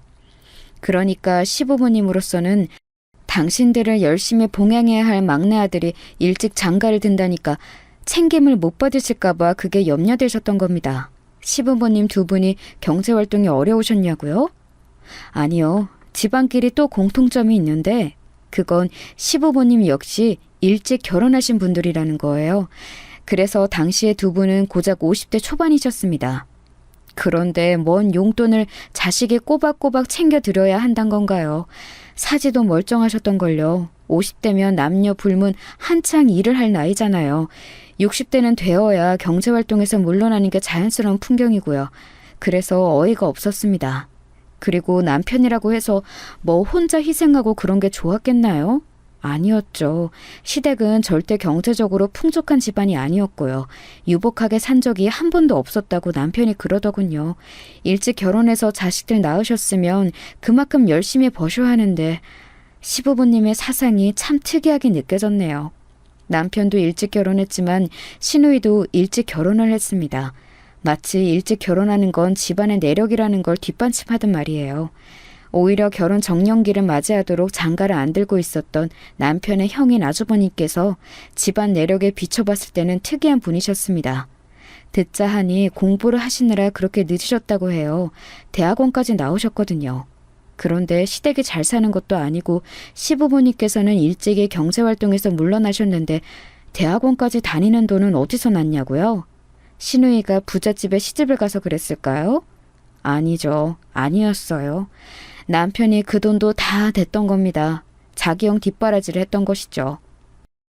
나는 오빠가 지금까지 가족들한테 엄청 잘하면서 사는 막내인 줄로만 대충 그렇게 알고 있었는데 그런 것까지 다 해줬을 줄은 몰랐어. 이런 표현 써도 되는지 모르겠는데 오빠 혹시 집에서 봉 아니야? 그렇게 눈치 보면서 말할 거 없어. 나도 내가 봉이라고 생각하고 있으니까.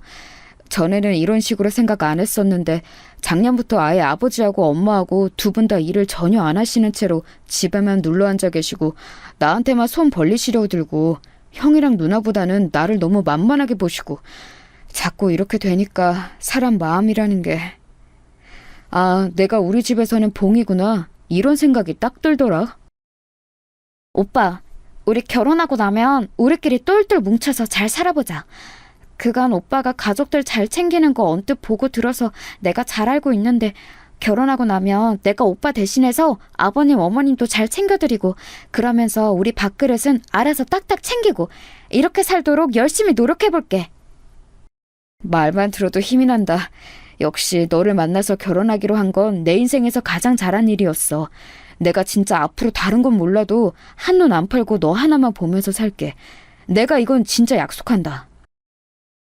제가 집안의 늦둥이 막내이기는 하나 동시에 미운 오리 새끼 같다는 느낌을 스스로 지울 수 없었기에 연애 때부터 시작해서 결혼하기까지 저에게만 딱 애정을 쏟아주는 남편을 보면서 애정에 충족되는 걸 느꼈어요.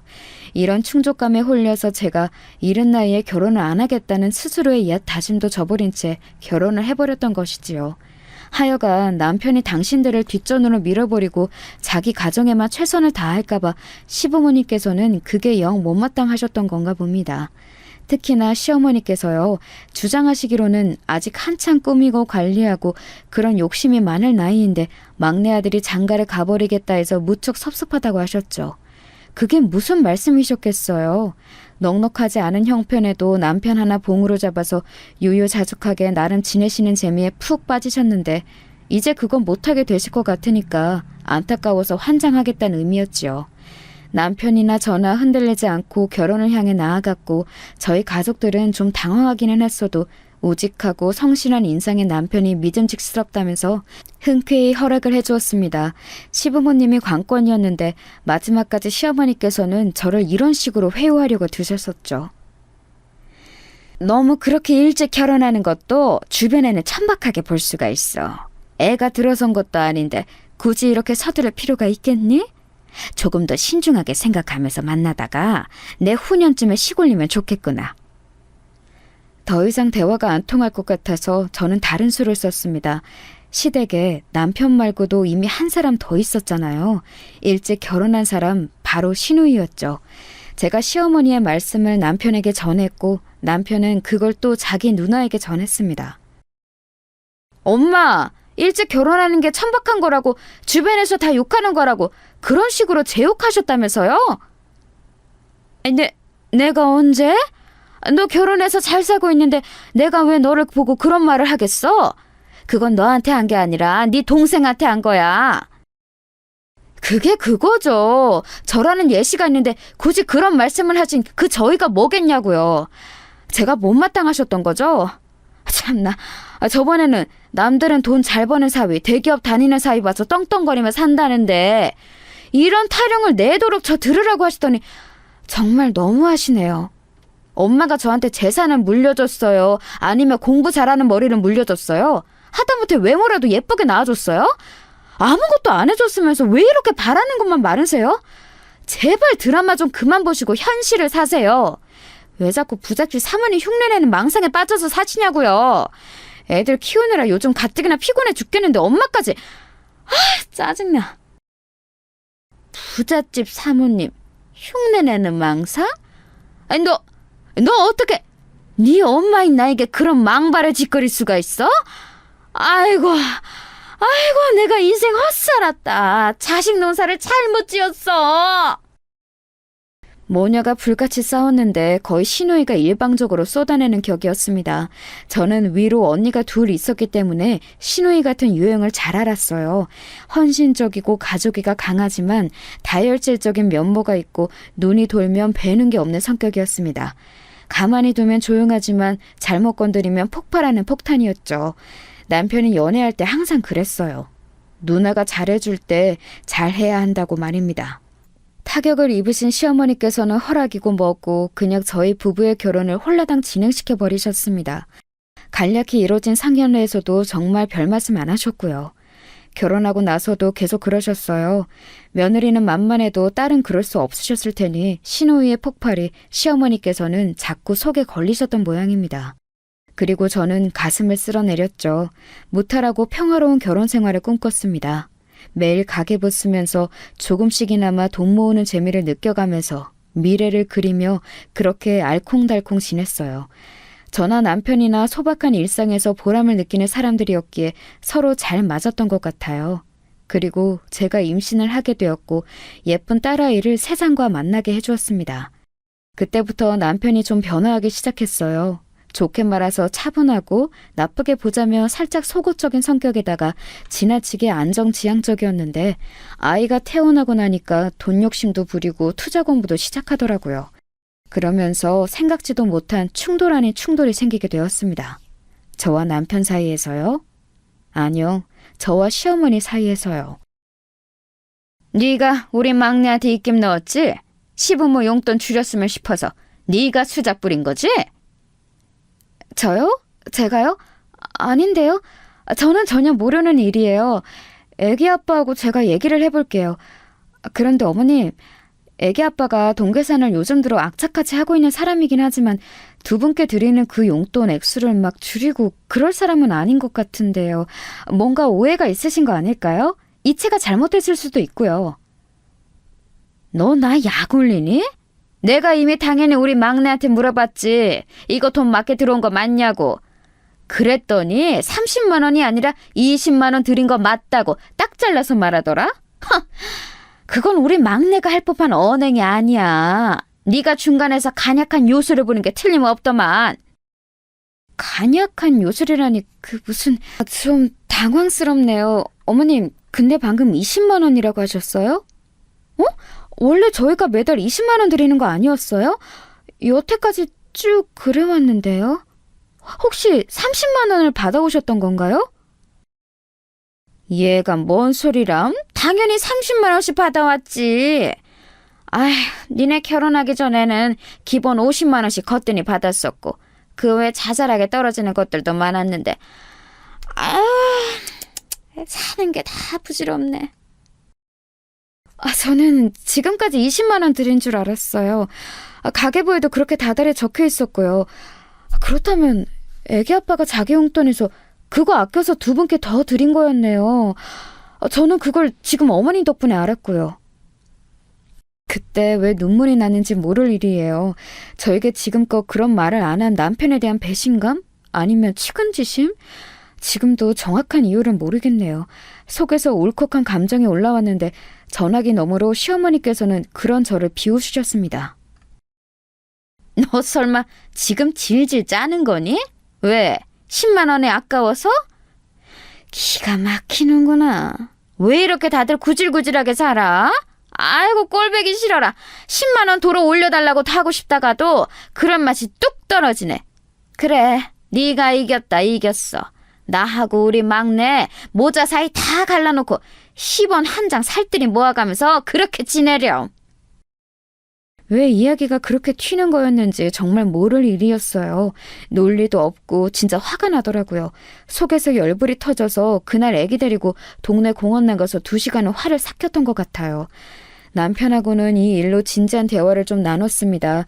역시나 자기 허리띠 졸라가면서 남편은 시부모님께 용돈을 더 드렸던 것이었죠. 갑자기 20만 원만 받으면 절대 생활 못하실 것 같아서 그리했었다네요.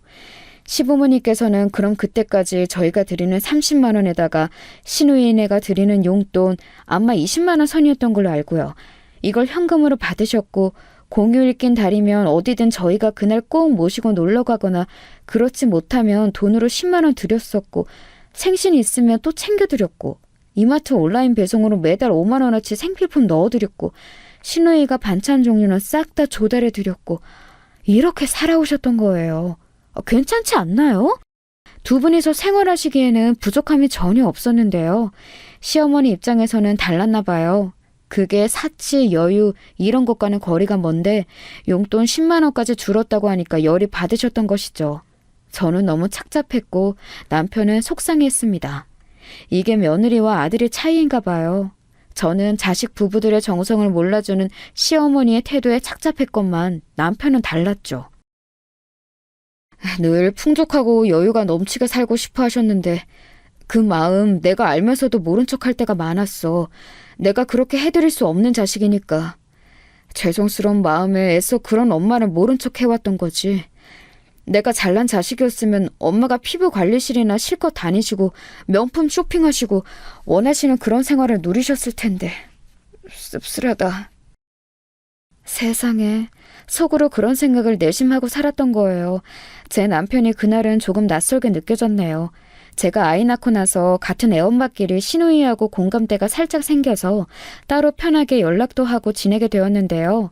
이런 고민을 시누이에게 털어놓았더니 진작 알고 있었다는 듯 한숨을 쉬더군요. 걔는 원래 그래. 그런 거 무슨 증상 이름도 있지 않나? 착한 아이 증후군? 뭐 그런 건가 봐. 우리 오빠는 옛날부터 공부벌레 범생이라서 딱 벽을 치고 사는 느낌이지 나는 성질머리 있어서 쉽게 못 건들지. 그러니까 우리 부모님은 막내가 가장 편하셨던 것 같아. 그런 만큼 자꾸 기대를 하시고 바라는 것도 많으시고 그러다 보니 세월이 흘러서는 이렇게 되었네. 나는 세상에서 가족만큼 복잡한 관계는 없다고 생각해. 그 안에 얽힌 이야기며 감정이 너무 복잡해. 저도 그게 뭔지 알 것 같아요. 저는 세상에서 가장 애틋한 사람이 저희 친정엄마인데 가장 애정어린 사람도 친정엄마이거든요. 가장 불편하면서도 편한 게 친정 식구들이고요. 시누이하고 이런저런 얘기를 나누면서 앞으로를 함께 다짐하기도 하였죠. 가진 것에 비해 바라는 게 많고 본인은 하지 않으면서 남이 해주기만을 하는 사람, 바로 저희 시어머니이자 시누이의 모친, 그분을 어떻게든 떠안은 채 변하시기를 바라며 잘 살아보자고요. 이때까지만 해도 아주버님은 안중에도 없었어요. 무슨 연구직 같은 걸로 일을 하고 계셨는데 혼자 조용히 자취를 하며 결혼 자금을 모으는 것만으로도 벅차다나 뭐라나? 그러고 계셨거든요. 시부모님께 효도하는 데 있어서 아주버님의 참가는 늘 미미한 정도였답니다. 그런데 이게 웬일인가요? 시댁에 급격한 변화가 일어나게 되었는데 그 주범이 아주버님이셨어요. 드디어 결혼을 하시게 된 아주버님, 그 상대가 무려 의사였습니다. 저하고 남편도 깜짝 놀랐는데 시부모님께서는 어찌셨는지 안 봐도 화나지요? 거의 기절할 땐 놀라시면서 기뻐하셨습니다.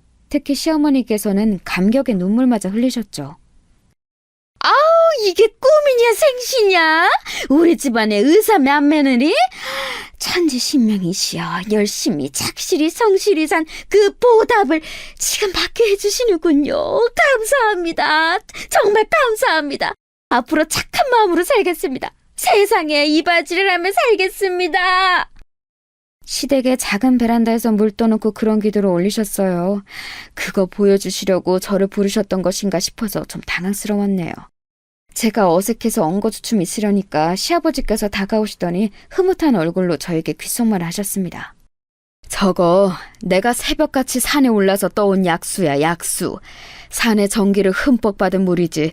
그러니 저기에다가 기도를 올리면 얼마나 효염이 있겠어? 후딱 결혼식까지 올리기로 결정난 마당이니 앞으로를 위한 기도를 지금 올려야 순서가 맞지. 나중에 알고 보니까 그 의사 형님 집안이 독실한 불교 집안이더라고요. 그리고 산에 올라가 기도드리는 걸 중요하게 생각하는 집안인 것 같던데, 그래서 그렇게 물을 떠다 놓고 시부모님께서도 기도를 하셨던 모양이었죠. 저는 이런 걸 안 보고 자라서 낯설었고 그래서 별 생각도 없었어요. 시어머니께서 기도한 자리를 저보고 말끔히 치우라고 하시기에 그대로 했죠. 자리 정리하고 그릇 설거지까지 싹 마쳤더니 화장실 다녀오신 시어머니께서 기함을 하셨습니다. 너 이게 뭐 하는 짓이야? 이 귀한 물을 설마 다 쏟아버린 거야? 이런 정신 나갈 것을 보았나? 너 어떻게 책임질래? 그 물 버리면 안 되는 거였어요? 왜요? 기도 끝나신 거 아니에요? 중요한 것만 말씀을 해주시지. 다 치우라고 하셔서 저는 그냥 다 치운 건데. 이것 봐라. 또 얼빵한 척하면서 사람 복장을 뒤집어 놓네? 내가 너 처음부터 그 모양 그 꼴이어서 마음에 안 들었어 이거사. 니까짓게 우리 의사 맏며느리 들여오는 길에 초장부터 흠집 내어놔? 갑자기 불같이 화를 내시면서 제 머리채를 확 쥐셨습니다. 그러더니 불운령에 맞춰서 제 머리채를 마구잡이로 흔드시는 게 아니겠어요? 저는 두피도 너무 아프고 눈앞도 빙글빙글 돌아서 죽을 맛이었죠. 잠시 후 시어머니의 손에 한 움큼 있는 제 머리카락을 보자 눈물이 막 나왔습니다. 그랬더니 저보고 또 쓸데없이 질질 짠다면서 호통을 치시더군요. 결혼 전에는 이렇게 막 무례하게 구셨다가 한참 동안은 또 조용하셨다가 갑자기 이렇게 다시 돌변하신 이유, 앞만 봐도 의사 형님의 존재 때문이었습니다. 기세 등등 이제 저희 부부의 미약한 원조 따위 필요 없다는 것이고, 그러니까 이제 실컷 어른 유세 떠시면서 저를 부려먹겠다는 심보이셨어요. 너같이 구질구질한 것도 며느리라고 내가 품어주고 보듬어주고 무조건적으로 포용해주고 그렇게 지내왔지만 앞으로는 조금 달라져 볼까 싶구나. 고부관계의 질서 정리가 필요한 시점이야. 그리고 동서지간의 서열 정리도 옳게 이루어지는 쥐엄한 우리 집안이 되었으면 한다. 당초에 언제 시어머니께서 저에게 그렇게 잘해주셨다는 건지 의문이었습니다. 그동안 제가 아이 낳고도 그 직후에도 컨디션 안 좋은 몸으로 시댁에 가서 식사 같이 해드리고 주말이나 공휴일 같은 때 가까운 데 모시고 꼬박꼬박 놀러가 드리고 자꾸 명품 타령하시는 건 못 들어드려도 작은 지갑이나 액세서리 정도는 좋은 걸로 한 번씩 사드리기도 하고 저 이렇게 기본 도리는 잘 지켜왔다고 생각했어요. 하지만 그때마다 시어머니께서는 저에겐 늘 시큰둥한 반응을 보이셨고 마치 저를 향해 이건 원래 네가 해야 하는 거니까 생색낼 생각 마라 이렇게 매번 경고를 하시는 듯 했습니다. 지금껏 그렇게 구셨으면서 저를 무조건적으로 포용해 주셨다니 너무 황당했지만 동서지간의 서열 정리라는 말이 너무 마음에 걸렸어요. 아니나 다를까 앞으로 제가 그 새로운 형님께 깍듯이 아랫사람 역할을 하라는 게 시어머니의 주문이었습니다. 또한 내가 분명하게 지금 말을 해두는데 우리 맏며느리 앞에서 네가 나를 우습게 여기는 언행을 한다거나 내 위험이 깎일 만한 짓을 네가 한다면 나 그때는 정말로 가만히 안 있어. 너무 당황스러운 울음장이었네요. 참고로 형님께서는 저와 2살 차이밖에 안 나는 분이셨어요. 나이 차이가 적게 나니까 기분이 좀 이상하긴 하더라고요. 직업이 의사라고 하니까 사회적으로 인정받고 성공한 사람인 것 같아서. 아무튼 부러웠네요. 형님을 보면서 저는 내심 속으로 살면서 수많은 기회를 제가 놓쳐온 것은 아닌지, 과연 제가 정말로 죽을 만큼 뭔가를 열심히 최선을 다해서 해본 적이 있는지, 이런 인생이 제가 원했던 인생이 맞는지 여러 생각을 했었습니다. 형님과 제가 쉽사리 가까워지진 못했어요. 인상부터가 약간 도도하면서 고고하다고 해야 하나? 그런 느낌이셨고요. 아주버님과 짝꿍 아니랄까봐 말수 적고 고요한 분이라는 이미지가 얼굴에 있었어요. 게다가 가끔 뵐 때면 시어머니께서 열심히 형님께 이런저런 말씀을 붙이시고 계셔서 저는 자연스레 그들의 수발을 드는 역할이었을 뿐 끼어들기에 애매했습니다. 그러다가 어느 날 시어머니께서 식재료 좀 사오라고 주문을 하셔서 제가 주말 오전에 시댁에 갔더니 형님이 와 계셨어요. 잠깐 들른 거라 하셨죠. 오래된 좁은 평수의 시댁 아파트와 형님은 이질적으로 보였습니다. 그런 곳에 있어도 형님은 차림새 때문인가 고급스러운 느낌이 좀 있더라고요. 편한 옷을 입고 온 저와 더욱 비교가 됐네요. 시어머니께서 급하게 전화를 받으러 자리를 뜨시길래 제가 장 봐온 거 내려놓으면서 형님께 말을 붙였죠. 살갑게 이런저런 얘기를 건넸더니 형님께서도 점차 표정이 풀어지시는 게 보였네요. 전문직 종사자라는 건 아우라가 느껴지는 것 같아요. 집안에 의사 있다고 어디 가서 아직 자랑을 못했는데 곧 하려고요. 축혀 세워줘서 고마워요. 내가 워낙 바쁜 사람이라서 친하게 지낼 시간도 없었네요. 우리 동서는 내가 익히 전에 들었던 거랑 이미지가 달라서 사실 좀 놀랐었는데 보면 볼수록 사람이 수더분하네요.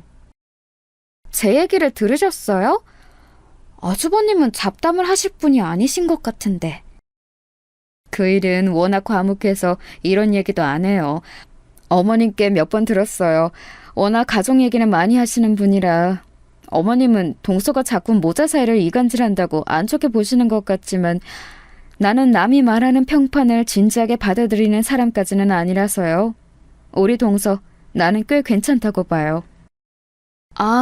네. 그러셨구나. 고맙습니다. 당황해서 멍청하게 대답을 해버리고 그날 집에 와서 얼마나 후회했는지 몰라요. 제 이야기를 형님께 안 좋게 전해오셨던 시어머니를 떠올리면 가슴이 답답했죠. 부족한 며느리인 제가 잘못인가 싶기도 해서 기분이 묘했습니다. 그러던 어느 날 시어머니께서 형님의 생일을 앞두고 다 같이 사이좋게 집에서 밥이나 먹자고 하시면서 저에게 그 생일상을 차리라고 하셨어요. 네? 제가요? 저 혼자서요? 저는 딱히 잘하는 요리도 없는데요.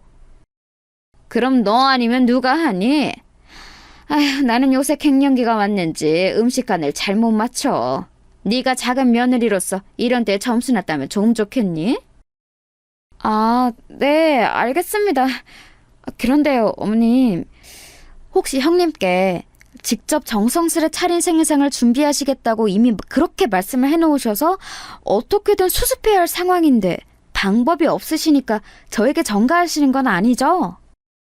너는 말을 해도 꼭 이렇게 사람 속 뒤집어 놓으면서 얄밉게 하더라?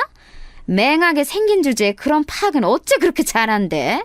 하여간에 너는 한 대 맞아야 정신을 차리고 똑바로 행동하는구나. 매를 벌어요, 매를! 그러면서 제 정수리를 손바닥으로 탁 튀셨습니다. 아픈 것보다는 기분이 나빴죠. 그런데 그 상황에서 거절하기에도 못하고 이런 기회로 시어머니나 형님께 좋은 결과 보여드리면 진짜 점수 잘 따지 않을까 싶은 그런 답답한 생각이 그 순간에 저도 모르게 들었던 거예요. 그래서 생일상을 도맡게 되었어요. 메뉴부터 그냥 저보고 다 알아서 하라며 시어머니께서는 전부 다 이름해 주셨고요. 제가 형님 생일상을 맡게 되었다고 하니까 남편은 되게 할 말이 많다는 표정을 지어 보였는데 말은 안 하더라군요. 그 심정 뭔지 알 것만 같았습니다. 아휴, 한숨이 절로 나왔네요. 어쨌든 하긴 해야 하니까 준비에 들어갔어요. 없는 게 없을 형님께서 좋아하실 생일상이 뭘지 궁리를 해봤죠. 제가 나름 파악한 게 있었는데 형님은 고기들 중에 돼지고기를 가장 좋아하신다는 것이었어요. 갈비찜을 소갈비찜보다 돼지갈비찜으로 더 선호하시는 걸 처음에 알았을 때 살짝 눈치를 챘었는데요. 언제 한번 말복 이야기가 나와서 닭고기에 대해서 말을 하고 있을 때 이러시더라고요. 나는 오리보다 확실히 닭이 더 맛있더라고요. 어디 가서 오리구이를 맛있게 먹어본 적이 없고 오리 훈제도 뭐가 맛있다는 건지 잘 모르는 입맛이에요. 오, 그러세요? 오리보다 닭이 더 흔하니까 다행이시네요. 고기 중에서 그럼 닭을 제일 좋아하세요? 치킨 같은 거 잘 드시겠다. 고기는 돼지가 가장 낫죠. 솔직히 잘 나온다는 한우 고깃집 아닌 다음에야 소보다 돼지 구워 먹는 게 더 맛있더라고요. 딱 먹어보면 입에 삼겹살 같은 게 제일 많이 먹히지 않아요? 김치하고 짭짤한 반찬하고 이렇게 삼겹살 곁들여 먹으면 진짜 맛있는데 차리기도 귀찮고 냄새 빼는 건 더 귀찮고 여러모로 직접 해먹지는 않네요. 그렇다고 차림이 잘 나오거나 고기 질이 가격 대비 썩 좋은 집을 찾기도 애매해서 좋아하는 음식치고는 대단히 만족한 적이 잘 없는 것 같아요. 와, 저 형님이 말씀 이렇게 진지한 표정으로 오래 하시는 거 처음 봐요. 돼지고기를 엄청 좋아하시나 보다. 제가 기억해 둘게요. 답지 않게 너무 주절거리고 마셨던 건지 형님은 뭔가 민망하다는 얼굴로 더 말을 얹지는 않으셨었어요. 그런데 제가 형님 생일상을 준비하게 되자 그게 딱 기억이 나버린 거예요. 이미 예산 수준은 나와 있던 게 있었으니 고기 물색부터 들어갔습니다. 다른 게 뭐 더 중요하겠어요. 사실 고기 질이 좋은 게 가장 최고인 거죠. 그래서 동네 엄마들에게 정보를 얻어가면서 진짜 맛있는 삼겹살을 판다는 곳을 찾아서 굳이 편도 40분 걸리는 거리를 가서 고기를 사왔습니다. 뿌듯하더라고요. 이왕 하기로 한 거 제대로 잘하면 좋잖아요. 솔직히 시어머니라든지 다른 시댁 사람들 보랍시고 차리는 명목이 짙은 감이 없지 않아 있었지만 생일 당사자인 형님이 만족해 하신다면 그것보다 좋을 수는 없을 것 같았어요. 밑반찬은 머릿속에 딱 그려놓은 게 있었기 때문에 구성하기 어렵지 않았고요. 신선한 채소들만 신경 써서 잔뜩 마련했네요. 이윽고 당일이었어요. 바쁜 형님의 일정상 늦은 점심을 함께 하기로 한 것이었기 때문에 그 주말 아침부터 저하고 남편하고 준비 바리바리한 거 점검 마치고 시댁으로 출동해서 상을 벌였습니다. 곧 시누이 내외도 왔고 시아버지의 사촌동생 한 분도 오셨어요. 시어머니께서는 저희 부부가 왔을 때부터 좁은 베란다에서 사투를 벌이시느라 계속 바쁘셨는데 애지중지 키우신 웬 식물 하나를 예쁘고 작은 화분에 옮겨 담으시느라 그러신 거였죠. 에라이, 내가 이걸 어제 했어야 됐는데 비가 쏟아져서 허리가 쑤신답시고 미뤄뒀더니 이 사달이 나는구나. 아유, 혼자 할 수 있을 줄 알았는데 이거 원 더럽게 손이 많이 가네. 막내야, 너 이리로 와서 얼른 이것 좀 해봐라. 네, 엄마, 제가 좀 도와드릴게요. 근데 이거는 왜 옮기시는 거예요? 이 시기에 분갈이를 굳이 하시는 건 아닌 것 같고. 혹시 형수님 거예요? 당연하지. 아니면 내가 왜 지금 이런 용을 쓰고 있겠니? 요게 바로 내가 5년 넘게 애주준지 키워온 녀석인데 건강과 행운의 상징이란다. 부적이 따로 없어. 이것만큼 선물로 의미 있는 게 없겠다 싶어서 엊그제 생각이 나자마자 화분부터 구해놨지. 큰 걸 다 주면 자리 차지만 할 테니 예쁘게 새끼 친 것만 옮겨서 줘야지. 화분 보고 부적 타령을 하시는 건 아무 상관이 없었습니다. 다만 제 남편을 이리저리 부려먹으시는 것 같아서 그게 좀 그렇더라고요. 이윽고 아주버님께서 도착을 하셨는데요. 형님께서는 중요한 전화를 받으시느라 잠시 후에 올라오실 거라고 했습니다. 딱 그 말씀만 하시고는 거실 소파에 앉아 멀뚱히 계셨어요.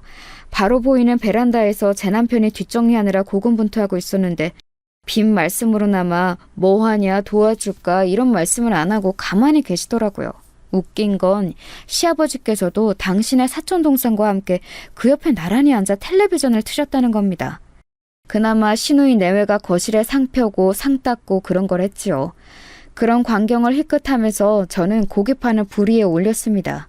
이제 딱 삼겹살을 구우면 될 때였으니까요. 길게 썰린 삼겹살 한 줄을 고기판 위에 올린 직후였어요.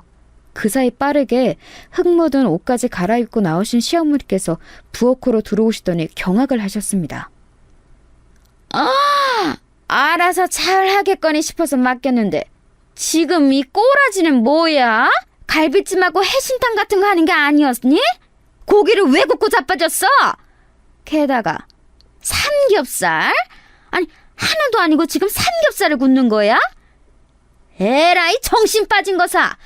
머리가 나쁘고 눈치가 없는 것도 어느 정도가 있는 거야. 너는 귀한 의사 선생님께 고작 삼겹살을 차려드리고 싶은 마음이 잘도 들었어? 어머니께서 저보고 메뉴 알아서 하라고 그러셨잖아요. 저는 형님이 좋아하시는 걸로 준비를 한 건데 그렇게까지 저를 비난하시는 이유를 잘 모르겠습니다. 어랍쇼? 이게 또 눈물 한마디 쏟으려고 시동을 거네. 이 무식한 것, 이 천박한 것. 내가 너 초장부터 이래서 알아봤던 거야. 감히 의사 맏며느리 앞에서 내 채신을 깎아먹으려고 이딴 삼겹살 소냐 준비하더니 그래놓고 눈물 글썽하고 자빠졌네. 이건 너나 다 처먹어. 누가 이딴 걸 먹는다는 거야? 우리는 밖에 나가서 외식할 테니까 너나 많이 해먹어라. 시어머니께서는 머리 끝까지 화가 나셨는지 침을 튀기며 열변을 토하시더니 삼겹살이 담긴 봉지째 집어들어서 그걸로 제 머리를 치셨습니다. 묵직한 게 제 머리를 치고는 바닥에 떨어지는 걸 저는 멍하게 쳐다봤죠. 그와 동시에 눈물이 또르르 흐르더라고요. 제가 왜 이런 취급을 받아야 하는지 이해할 수가 없었어요. 무심코 눈물을 닦으며 고개를 틀자 베란다 쪽에서 통화를 하다가 이쪽에 소란을 들었는지 눈길을 주는 놀란 얼굴의 남편이 보였습니다. 애써 골라 입고 온 옷이 흙으로 더러워져 있었어요. 그리고 시누이 내외가 뭔 일이 났나 싶어서 어리둥절한 표정으로 이쪽을 살피고 있었죠. 고개를 바로 하자 저를 보며 코웃음을 치시는 시어머니가 보였습니다. 그 다음 일어난 일은 제가 그렇게 하려고 해서 한 게 아니라 정말 불가항력적으로 벌어진 것이었어요. 저도 모르게 그렇게 되었거든요. 바닥에 떨어진 삼겹살 봉지를 주워든 저는 그걸로 시어머니 얼굴을 후려치고 말았습니다. 퍽 소리가 났고 시어머니께서는 싱크대를 잡고 간신히 주저앉지 않으셨죠. 부엌으로 들어오던 시누이가 짧게 비명을 질렀어요. 다가온 남편도 놀란 숨을 삼켰고요. 저는 시어머니께서 혼미한 눈빛으로 저를 쳐다보시자 홀린 듯이 정신없는 말을 쏟아냈습니다. 누가 누구 보고 천박하다는 거예요? 능력도 없고 인성도 부족한 주제에 자식들에게 바라는 것만 더럽게 많고 자식 차별하고 며느리 차별하고 돈 앞에서 해불쭉하는 어머님보다 설마 제가 더 천박할까 싶어서요? 그래요. 저 무식해요. 명문대도 못 나왔고 언감생신 의사는 꿈도 못 꿔봤어요. 그래도 제가 어머님 앞에서는 무식으로 한 수가 아니라 두 수 정도는 접어드려야겠는데요? 무식대회 나가면 어머님은 대상 후보는 기본으로 깔고 가요. 시어머니께서 놀란 입만 뻐끔거리셨고 한 줄 올려놓은 삼겹살이 지글지글 익는 소리를 내길래 저는 신경질적으로 가스불을 꺼버린 뒤 고기판 채로 싱크대에 그걸 확 엎어버렸습니다. 그러자 시어머니께서 뒤로 물러나며 놀란 비명을 내지르셨죠. 그때부터 제가 아주 오해를 시작했어요. 왜 그랬는지 모르겠는데 그냥 막 울음이 크게 나오더라고요. 남편이 다가와서 제 어깨를 감싸 안았고 시어머니께서는 그런 당신의 막내 아들을 비난하려는 듯 덜덜 떨리는 팔을 들어 삿대질을 하셨습니다. 그때 시누이가 끼어들었어요. 올케가 미친 짓 했지만 엄마가 선수 치셨어. 그러길래 왜 사람을 극한으로 몰아가요? 뭐라고? 너네 다 누구 편이야? 누구 편이냐고? 이 구질구질한 것들이 똑같이 다들 정신이 나갔네? 다 필요 없어. 우리 장남하고 맏며느리만 있으면 돼. 시어머니께서는 악다구니를 쓰셨고 저는 엉엉 울면서 그런 시어머니께 원망의 눈길을 보냈어요. 그러자 그게 화를 돋구었는지 시어머니께서 어디서 그런 힘이 나셨는지 남편을 밀치고 제 머리채를 확 잡으셨습니다. 일전에 뜯겼던 것보다 더 아프더라고요. 양손으로 제 머리를 잡고 휘두르시는 통에 제가 비명을 내질렀고 시누이가 경악해서는 시어머니를 말리려고 하였는데 그때 제가 언뜻 남편이 그런 자기 누나를 말리는 듯한 몸짓을 보았어요. 그 순간에도 왜 저러지 싶었죠. 그런데 이유가 있었어요. 왜냐하면 어느새 도착해 계셨던 형님께서 그 광경을 다 보셨거든요. 저를 놓아주신 뒤에 씩씩 거리시던 시어머니께서 문득 형님을 발견하시고는 소스라치셨습니다. 우리 귀한 며느님 와 있었어? 아이고야, 이건 별일 아니니까 신경 쓰지 마려. 지금 상을 차리고 말고 할 게 아니라서 우리 어디 그 근사한 곳에 나가서 먹자. 어머님, 지금 제가 생일을 챙김받을 그런 상황이 아닌 것 같습니다. 며느리 머리 잡아뜯는 시어머니의 모습을 보고도 태어나게 있기란 아무리 저라도 어렵거든요. 저쪽에서 먼저 나를 쳤어. 며느리 주제에 감히 시어머니 뺨을 후렸다니까? 건반직녀는 내가 당장에 소문 안 봐주고 어쩌겠니? 며느리 주제라고 말씀하시는군요. 저도 어머님의 며느리인데 흠칫하게 되네요. 조금 무섭기도 하고요. 어머님은 이런 분이셨군요. 잘 알겠습니다.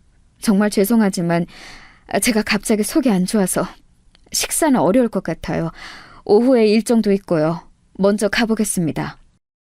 형님께서는 엄청나게 무표정한 얼굴로 그렇게 말씀하시더니 꾸벅 목례만 남기시고 돌아서셨어요. 그 뒤를 허둥지둥 아주버님께서 따르셨고요. 이어 남편이 저를 챙겨서 함께 나왔죠. 나올 때 보니까 뒤에서 시어머니와 시누이가 한판 거하게 다투기 시작하는 소리가 들려왔어요. 벌써부터 일방적으로 시누이가 폭격하고 있더라고요. 남편하고 서로 눈물을 훔치며 저희 부부는 다짐했어요. 시댁에는 이제 발길을 끊기로 말입니다. 저나 남편이나 괜히 좋은 아들과 좋은 며느리라는 거 해보고 싶어서 지금까지 버티고 있었던 것 같아서 허무했네요. 놓아버리니까 마음이 편해졌죠. 그리고 이튿날 형님께 연락을 받았어요. 우리 동서 덕분에 시댁과 나이스하게 거리를 둘 수 있는 기회가 생겨서 너무 좋네요. 개인적으로 아주 고마운 심정이에요. 앞으로 종종 우리 만나서 커피 한잔하고 밥도 먹고 그렇게 지내요. 그때는 당황해서 그냥 어버버 하다가 통화가 끝났는데요. 그날 아주버님께서 남편에게 100만 원을 입금해 주셨어요. 제 계좌를 몰라서 그리했다 하시더라고요. 형님 생일상 준비한다고 고생한 비용이며 이것저것 친 것이라고 했습니다. 남편이랑 저는 그냥 앞으로 어떻게 되나 지켜보고 싶은 마음이었어요. 몇 달이 지나자 완벽히 결론이 났죠. 시댁은 고립되었습니다. 시누이는 지금까지 쌓인 게 많았다면서 시댁에 더 이상 안 가겠다고 했고요. 형님께서는 시댁이 마치 없는 것처럼 사셨고 가족이고 뭐고 공부만 하며 살아오신 아주버님께서는 부모 공경보다 아내 사랑이 우선인지 그런 아내의 노선을 너무 잘 따르셨습니다. 장남과 맏며느리를 이렇게 시부모님께서는 잃게 되셨죠. 가장 만만하게 부려먹으셨던 저희 부부가 사라지니까 시간이 지날수록 아쉬우셨나 봐요. 그 지엄하신 시어머니께서 저에게 사과까지 하신 걸 보면 말이죠. 예, 네 시아비가 손녀 보고 싶어서 우는 소리를 얼마나 하는지 아니? 나도 우리 손녀가 요즘 들어 더욱 보고 싶구나. 어머님, 저희 애 핑계는 왜 대세요? 별로 신경도 안 쓰고 사셨잖아요. 너무 서운하게 말하지 마. 우리가 남이니? 가족이잖아, 얘. 내가 지난 몇 년 동안 너에게 참 매정하게 굴었지? 가족 간의 허물 감싸주면서 우리 그렇게 지내자. 내가 다 잘못했으니 네가 용서를 해줬으면 좋겠구나. 제가 어머니께 하도 머리를 뜯겼더니 후유증으로 머리가 빨리 안 돌아가게 됐어요. 그래서 지금 바로 답변은 못 드려요. 이해하시죠? 그런 저의 태도에도 이제 시어머니께서는 아무 말씀 못 하셨죠. 시부모님께서는 특히 제 남편이 그리우신 듯 했습니다. 그러나 이미 남편은 시부모님 번호를 다 차단했으며 단 한 번도 먼저 저에게 두 분의 이야기를 꺼낸 적이 없었네요. 무탈하고 평화롭게 제가 그리던 결혼 생활 지금 하고 있는 중이에요. 아주버님하고는 여전히 어색하지만 형님하고는 제법 친해졌고요. 시누이하고는 둘이 멀리 여행까지도 가는 사이가 되었네요. 아무 문제 없이 잘 지내고 있는 지금인데 앞으로 계속 이래도 되는 것인지 가끔은 심란해지기도 한답니다.